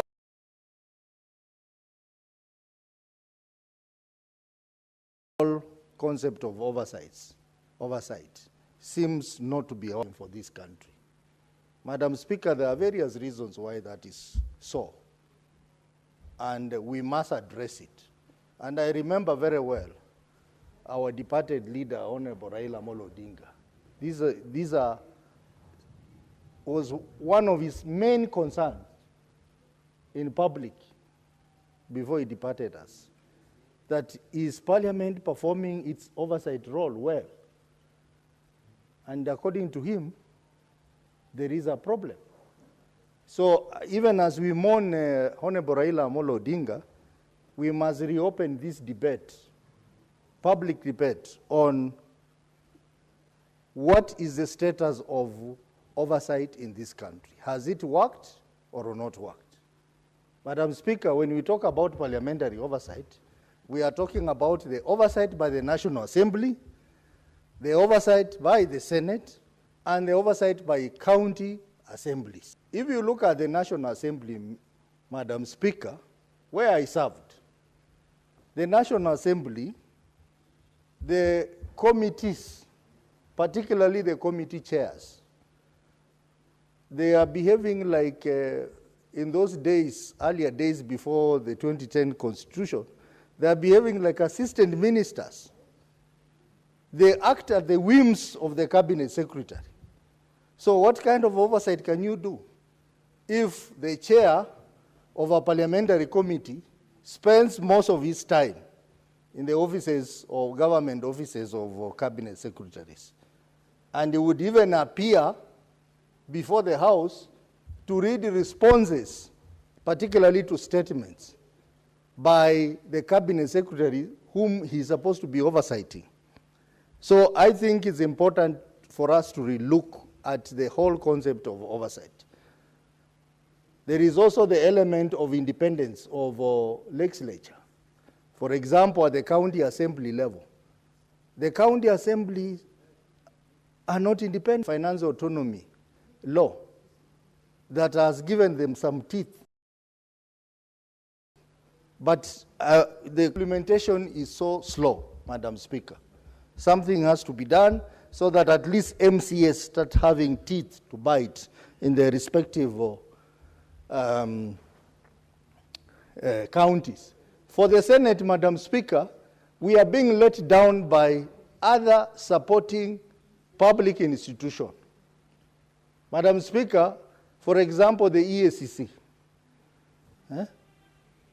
How many reports, how many recommendations are we given out to EACC that have not been acted upon? The Director of Public Prosecution, Madam Speaker, how many recommendations have they not acted on, Madam Speaker? So I think all that provides fodder for the need for us to review the entire process of oversight in this country to ensure it works. Madam Speaker, coming to this bill, I would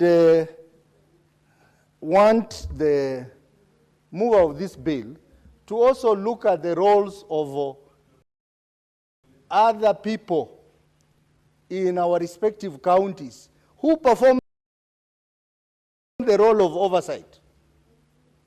For example, Madam Speaker, if we go back to our counties, you see a lot of young men who are doing an excellent job in our respective counties, either as bloggers, bringing up issues on matters of accountability in our counties. Others are in civil society, bringing up issues. I think there is need to protect these individuals who are doing a good job. I have so many of them in my county, and they do a good job, and I support them to do that job. And I think this law should look at how can we protect or enforce these people so that they do their work in a more structured manner and they are protected. Because some of them have even lost lives, Madam Speaker. Like you saw the case of Meru, where a blogger was murdered. And many others, Madam Speaker. We have to find a system in which we can protect these good citizens who want to participate in ensuring that there is accountability in our counties. Madam Speaker, role of our partners, Madam Speaker.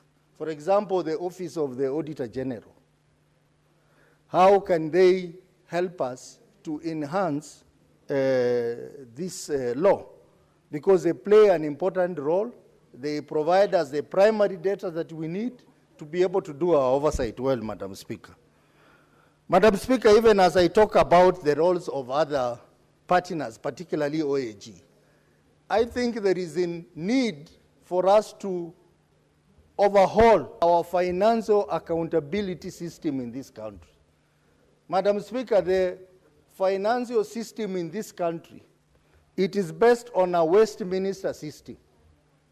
Westminster, which we borrowed from United Kingdom, which starts with the authorization of expenditure by Parliament through the budget-making process, and then it leads to production of financial statement at the end of the year by entities, and then auditing process as per the Public Audit Act, and then submission of audit report back to Parliament, and then Parliament through the committees of PAC and PIC to review those reports.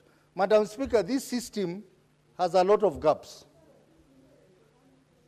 There are other better systems that this country should consider. For example, we have a judicial system.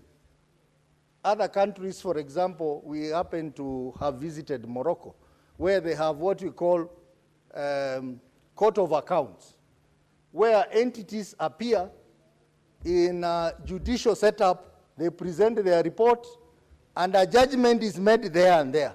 If someone has stolen, a judgment is made there to put him in, or to fine him, or to basically take an action. Our system, Madam Speaker, when you do the audit review, you do a report, it is passed here, recommendations go to EACC, and no one bothers to act on them. The whole thing is full of gaps, which must be looked at so that we have a tighter financial accountability system that is going to protect our investment in this country. Madam Speaker, let me also talk about on the role of public participation. Public participation in this country is not public participation, Madam Speaker, particularly in the counties. In the counties, you find a scenario where same individuals are the ones who participate in public participation, and they earn 1,000 shillings. They're like they're in employment. So if we have public participation today, tomorrow the same fellows will appear there. If you appear in some of those county public participation forum, and you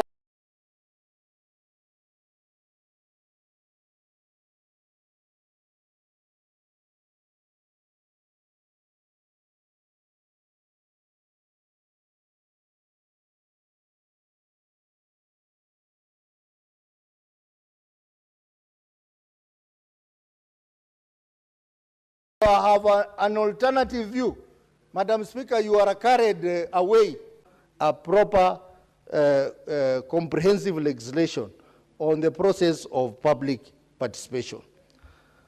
Madam Speaker, coming to this bill, the bill talks about having facilities for public participation. I want to agree with Senator Kajwang that can we, instead of saying public participation facility, can we have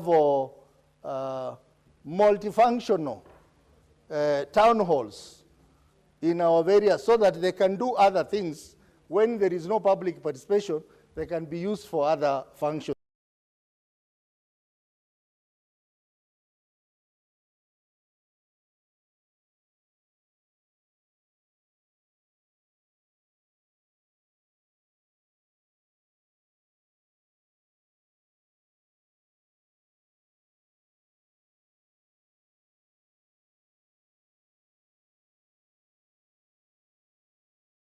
As well, so that this is a good bill, but as I said, a few things here require panel beating, which I think we will be looking at it and making improvement where it is necessary. Lastly, Madam Speaker, the issue of implementation. Oversight, it is important, but oversight produces recommendations. How effective is our implementation mechanism in our respective houses of parliament to ensure that the recommendations that we make are implementable? So many things are recommended by our committees, but they are never implemented, Madam Speaker. In this House, this matter has come up many times. Some are of the school of thought that we do not need an implementation committee. Others are saying that we need to have implementation mechanism within our committees. Madam Speaker, I still hold that we need a substantive committee of the Senate to be dealing with matters of implementation, so that we have a structured way of following up on matters of implementation of the recommendations that we give in our various committees, so that we can follow up and act on those issues. Madam Speaker, with those few remarks, I want to support with amendments. Senator Wakwabubi.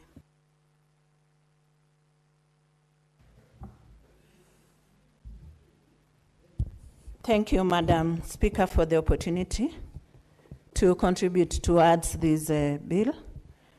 I want to begin by acclaiming the proponents of this bill, that is Senator Ledama and the co-sponsor, Senator Kisang, because we want to wrap it at the essence of having public participation. And I would love to peg it to the Constitution. Like for Chapter 1 of the Constitution, it talks about the sovereignty of the people and the supremacy of the Constitution. Senator Ososi has presented something on the constitutional, what the Constitution envisage about public participation. And I would like to put the quotations right. For example, we have Article 118 that talks about public access and participation in Parliament. Article 196 talks about public participation in county assemblies. And Article 201 talks about public participation in financial matters. I want to substantiate much about these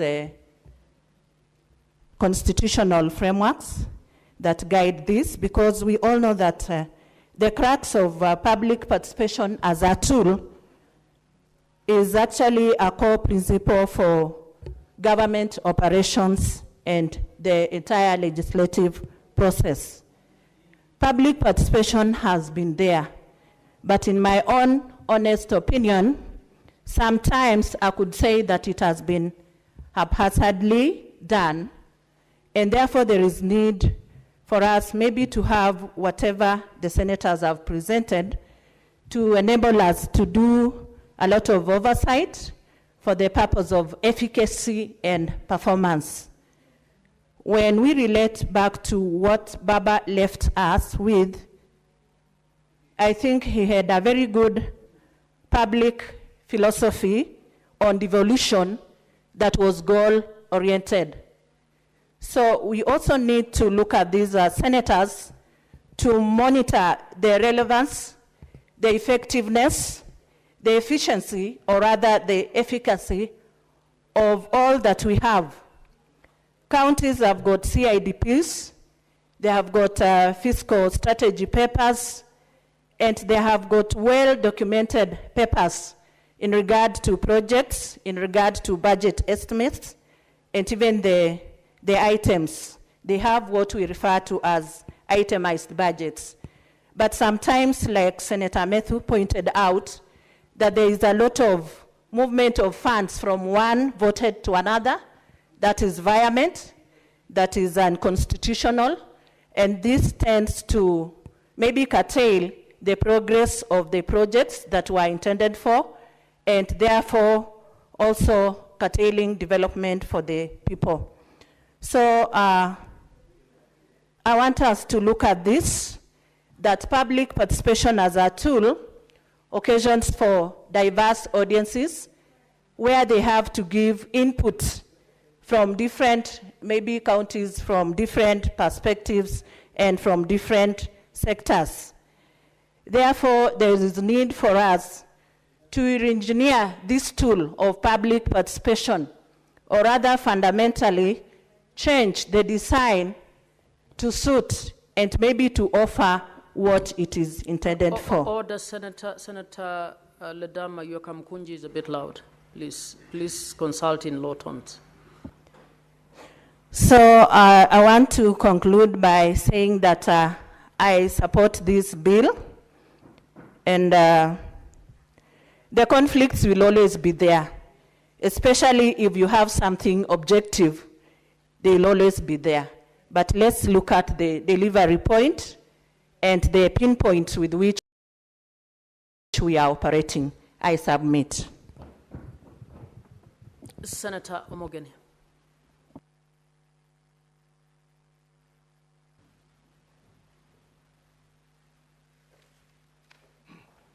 Yes, thank you, Madam Speaker. Madam Speaker, I begin by first congratulating the two senators, Senator Ledama Olekina and Senator Kisang, for the thoughts they have put together to bring the County Oversight and Accountability Bill before this House, Madam Speaker.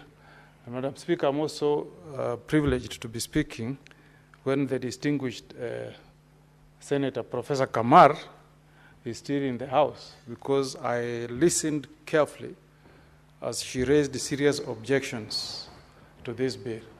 Madam Speaker, I first want to inform the House that I've had also the privilege of reading through the memoranda of objects and reasons for this bill. And Madam Speaker, if you read in paragraph 3, The bill actually seeks to give effect to the constitutional provisions on oversight, on public participation, and on participatory democracy. And it cites Article 96, Article 174, and Article 21.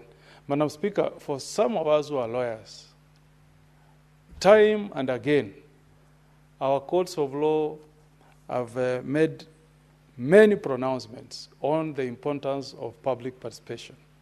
But by and large, it is us parliamentarians who have been a big letdown, Madam Speaker, to the public, because we have failed year after year to enact an enabling legislation that would give full effect to Article 10 of the Constitution that gives prominence to on public participation, on our governance issues, policy decision making, approval of important government appointees, etc., etc. So, Madam Speaker, we have been accorded an opportunity by these two distinguished senators to step in and fill the gaps, Madam Speaker. Because when you enact a legislation, you give a good framework that should guide our public entities and our public bodies on how to undertake an effective and meaningful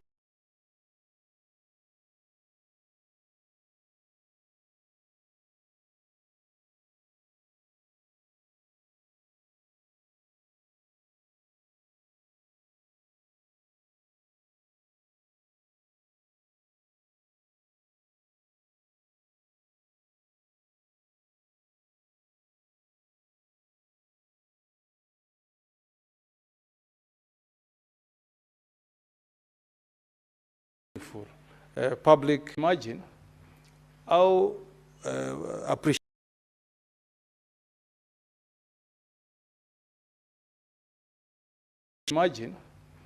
how appreciated the citizens of this country will feel if we start budgeting for constructions of social halls, where budgets will be taken and the citizens will make their input before county assemblies, or even our national parliament, Senate and National Assembly, passes a legislation. Madam Speaker, if you look at the decisions that have come from, our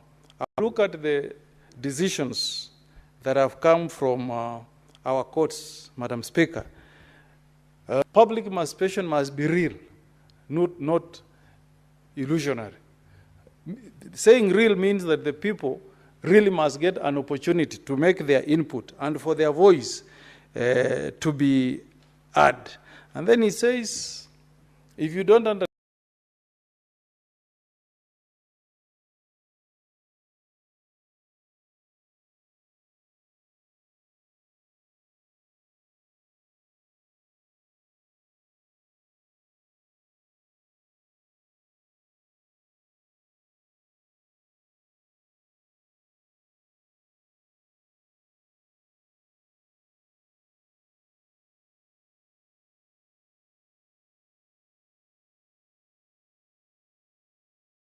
undertake public participation, the fact that into consideration in decision making, Madam Speaker, I'll propose that we be radical, we be more radical, and enact that the citizens of this country should do an actual vote on some of these decisions. And if you go to other jurisdictions, if you go to Switzerland, Madam Speaker, the concept of public participation is mentioned in their constitution, the way it's mentioned in our Kenyan constitution. But the way they give effect to that provision on public participation is by ensuring that the citizens themselves conduct a vote, Madam Speaker, on that law. If you want to pass a legislation and you go to seek the views of the people, if you have 100 people in the hall, you do a vote. You know, if more than 50% support, then you will say that that particular region supports that law. That's the only way we can have meaningful public participation. We saw what happened, and I have no intention of casting aspersions to our colleagues from the National Assembly, but we also what happened during public participation on the proposed constitutional amendment bill, Madam Speaker. It is impossible to say whether the people who appeared before those public participation sessions indeed supported the bill. Because at times you go and there is heckling. Those who support the bill are given an opportunity to speak. Those who are opposing are not given an opportunity to speak. So it's not meaningful. The only way, Madam Speaker, we can make it meaningful, and it was not for nothing that that provision was put in the Constitution. We borrowed it from other jurisdictions. And those jurisdictions include what I've mentioned, Switzerland, what happens in Australia. Madam Speaker, in Australia, there is just a principle. The way our Constitution, in Article 10, as a principle, that there will be public participation. But how to make it effective and meaningful is a mandate that has been reserved for us senators.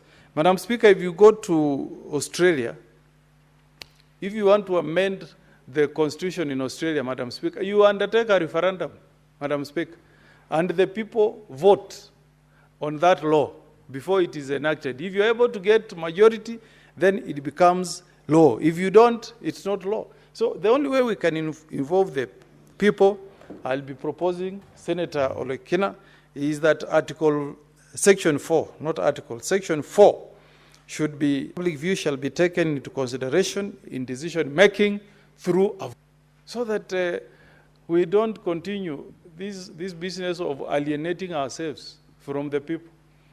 Madam Speaker, I've gone to my county the last 2 weekends, Madam Speaker, and there is hue and cry on the way Kenya Rural Roads Authority has budgeted construction of roads in our 47 counties. Because some counties have been excluded, including my own county of Nyamira. Not even our single tarmac is budgeted for by the National Assembly, Madam Speaker. Yet, the people of my county of Nyamira are also taxpayers, just like the people of the county of Uasin Gishu are, or the people of the county of Nandi, or the county of Kisumu, Madam Speaker. But if public participation, the views of my people would have been taken into account, Madam Speaker, and then their input would have been heard, Madam Speaker. Remember what the late Prime Minister told us about roadside pronouncements, Mr. Speaker. He said that is what this country was fighting when we were enacting this new constitution. We gave a lot of legislative power to Parliament. We gave immense powers to the National Assembly on budget-making process. But you find the same members of Parliament will go to a public rally and they start lamenting to the President that, oh, Your Excellency, help us with a road here. Yet that role is reserved for the National Assembly. So I really urge my colleagues to support this bill so that we can start giving effect to the provisions that are in our Constitution. Number two, Mr. Speaker, I've seen what my good friend has proposed, especially in terms of empowering our senators to undertake effective public participation in Section 18. Now, Mr. Speaker, I'm just wondering, that's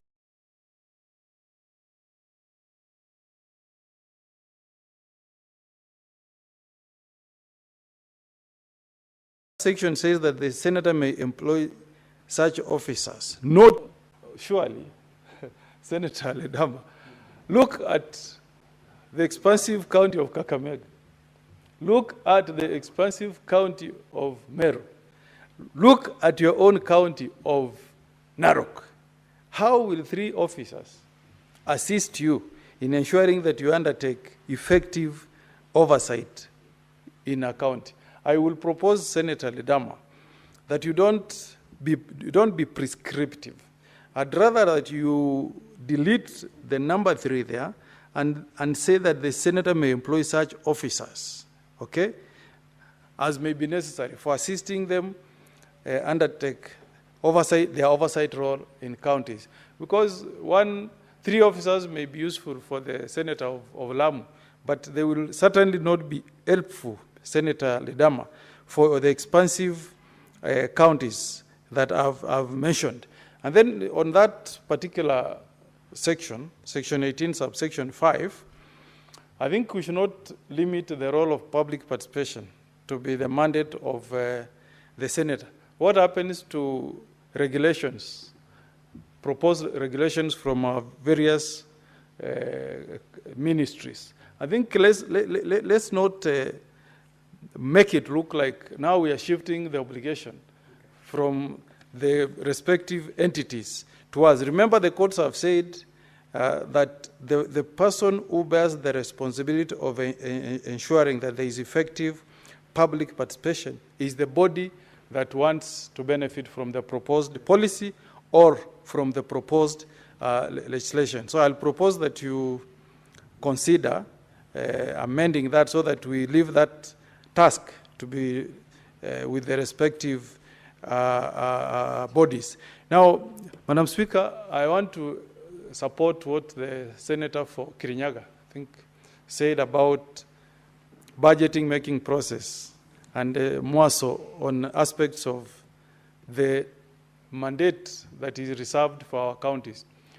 Madam Speaker, if you read the Constitution of the Republic of Kenya, agriculture is a devolved function of our counties.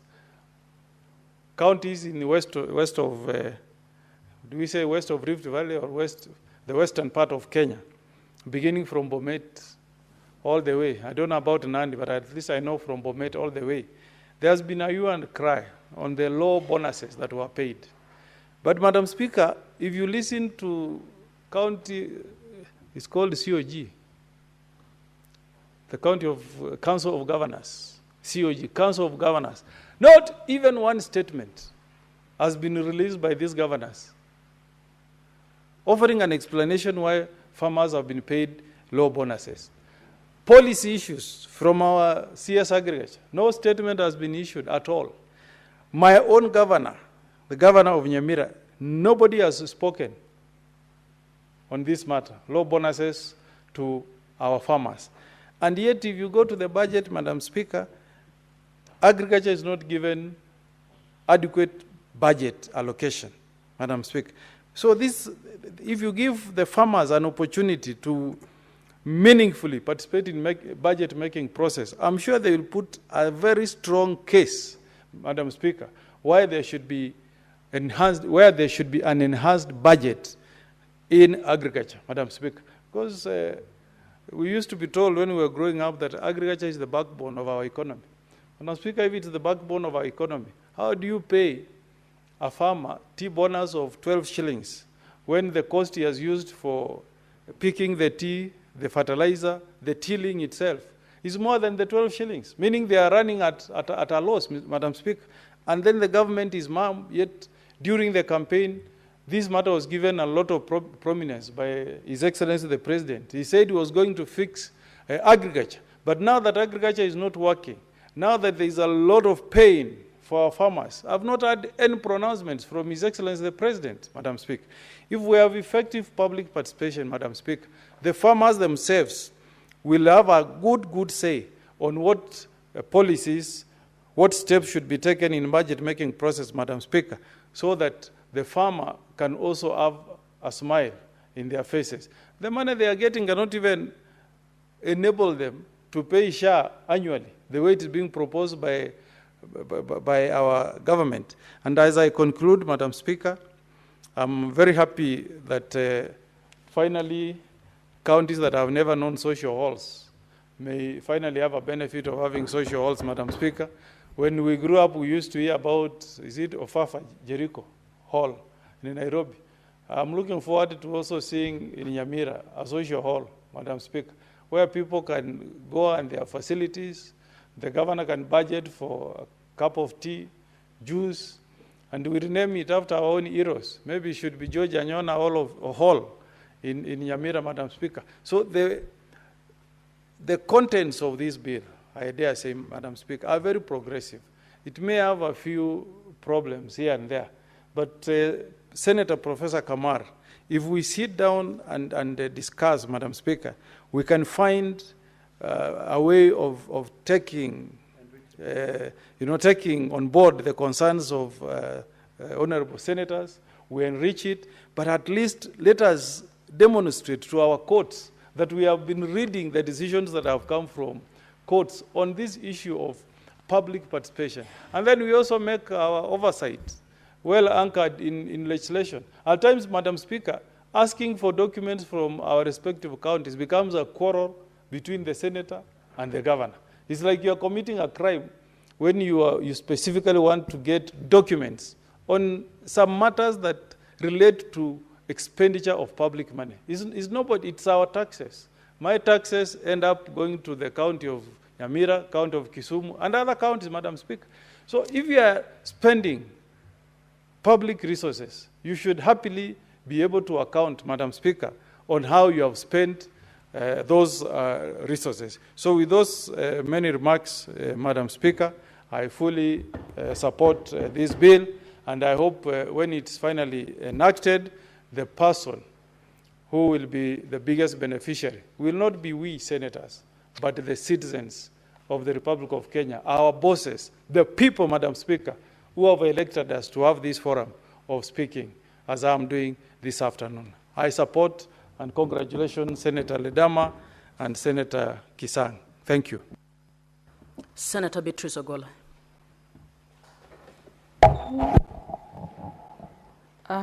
Thank you, Madam Speaker, for giving me an opportunity. And from the word onset, I want to resonate with the colleagues that have been on the floor, and particularly because we have to enhance oversight and accountability in the counties for which the Senate is there, because by enhancing oversight and accountability, Madam Speaker, we will actually be strengthening the main role of the Senate. Madam Speaker, this oversight, I support this bill. One, that this bill will help to improve efficiency and effectiveness in the counties. That through this bill, we'll be promoting financial accountability. Madam Speaker, as I begin to support this bill, I also want to celebrate and not mourn the life of my fallen party leader, Jacom Baba, the former Prime Minister, the great man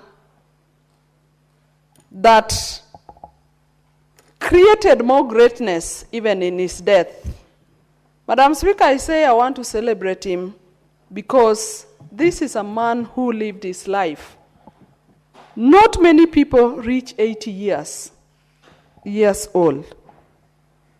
As we mourn him, we celebrate some of the values he lived for, Madam Speaker. Madam Speaker, in the later days of the life granted to Raila Amolo Odinga, our former Prime Minister, when you watch the later videos where he was speaking, he emphasized that we should always think as Kenyans before we think about ourselves. And I'm beginning to think, even as I was mourning, that we need now to celebrate this man rather than mourn him. Come to think of it, Madam Speaker, that contrary to our expectations, especially from communities we come from, Baba was very specific on the hours that he should take when he goes to rest. There is the talk of the 72 hours, that this is a man who wanted Kenyans to move on. That this is a man that wanted this republic to move on even as we bid bye to him. What more greatness can we observe in this man? And Madam Speaker, why I celebrate this man is that he preached that we should be united. He preached a unity of purpose. In his life, he preached to the people closer to him and by deeds on inclusivity, that this is a man who, given a chance, Baba thought about Kenya rather than think about the community from which he came from. Even when he had an opportunity by the governments which he supported to make appointments, we could only see a Baba that thought about all the communities in this republic. That reflected on his cabinet, if he were to have one, that he would actually have all communities in this republic be represented in his government. Madam Speaker, I celebrate a man who preached forgiveness, that he was able to work with both foes and allies. Madam Speaker, not many of us, after competitions, would even tolerate meeting their competitors. Come to think of it, Madam Speaker, a number of us cannot even accommodate people they imagine to be competing over very personal things. But this is a man who was able to take 2 steps back and say, Kenya is bigger than himself. He wanted to demonstrate that he had a cause in this country. Madam Speaker, I celebrate his tolerance and patience. I celebrate his standing out for the less privileged or standing out for the marginalized. No wonder in our party we talk about social justice. Madam Speaker, look at the constituency Baba insisted on representing in this republic. Baba is somebody who would be elected in any constituency, if not all in this country. But he yearly went to represent Kibra, Langata, the place where people think we have the downtrodden, because that was what Baba believed in. Madam Speaker, I celebrate this man, and I cry for the people who lost their lives during his funeral, because, Madam Speaker, no Kenyan needed to die, because Baba's death was equivalent to so many deaths. And that is why I'm not mourning him, I'm only celebrating him. Madam Speaker, I remember as I celebrate this man, the lifelong tears that dripped from this man, all his adult life. Madam Speaker, what could be the symbol of these tears? That Baba lived his life crying for this republic. He was crying for justice. He was crying for all the downtrodden.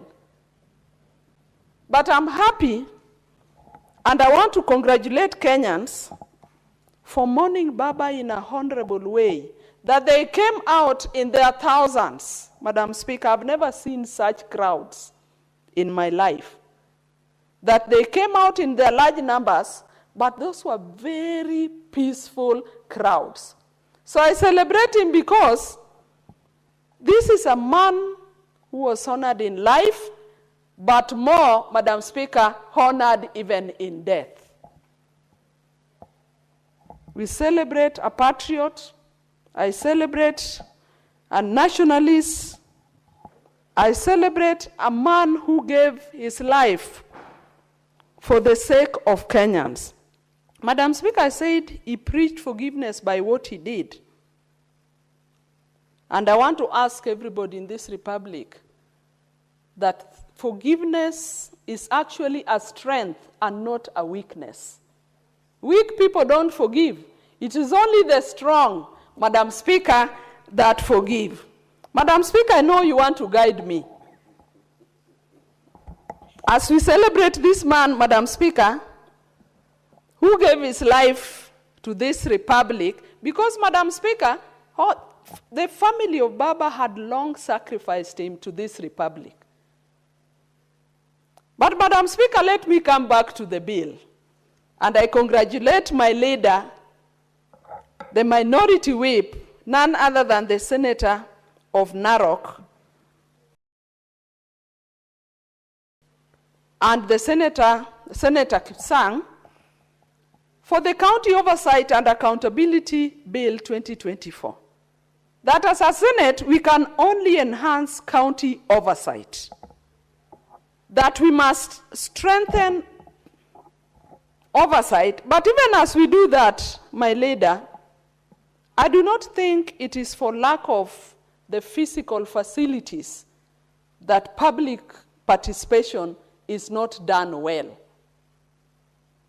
And so, even as we focus on the infrastructure of getting physical halls, Madam Speaker, let us enhance the bill in more ways than just thinking of counties putting up social halls for public participation, because I can see even the abuse most of them will do. From here, everybody will be putting multi-billion halls.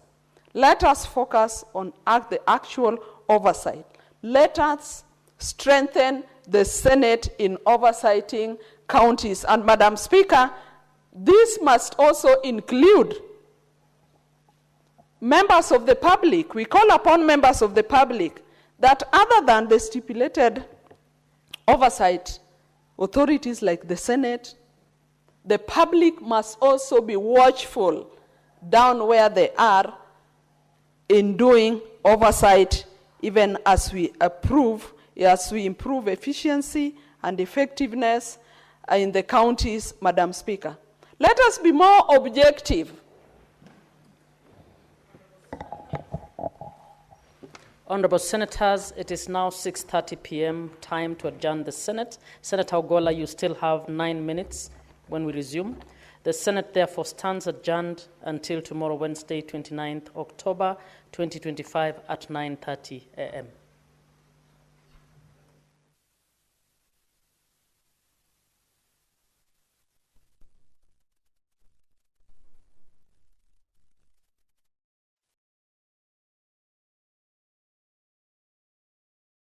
In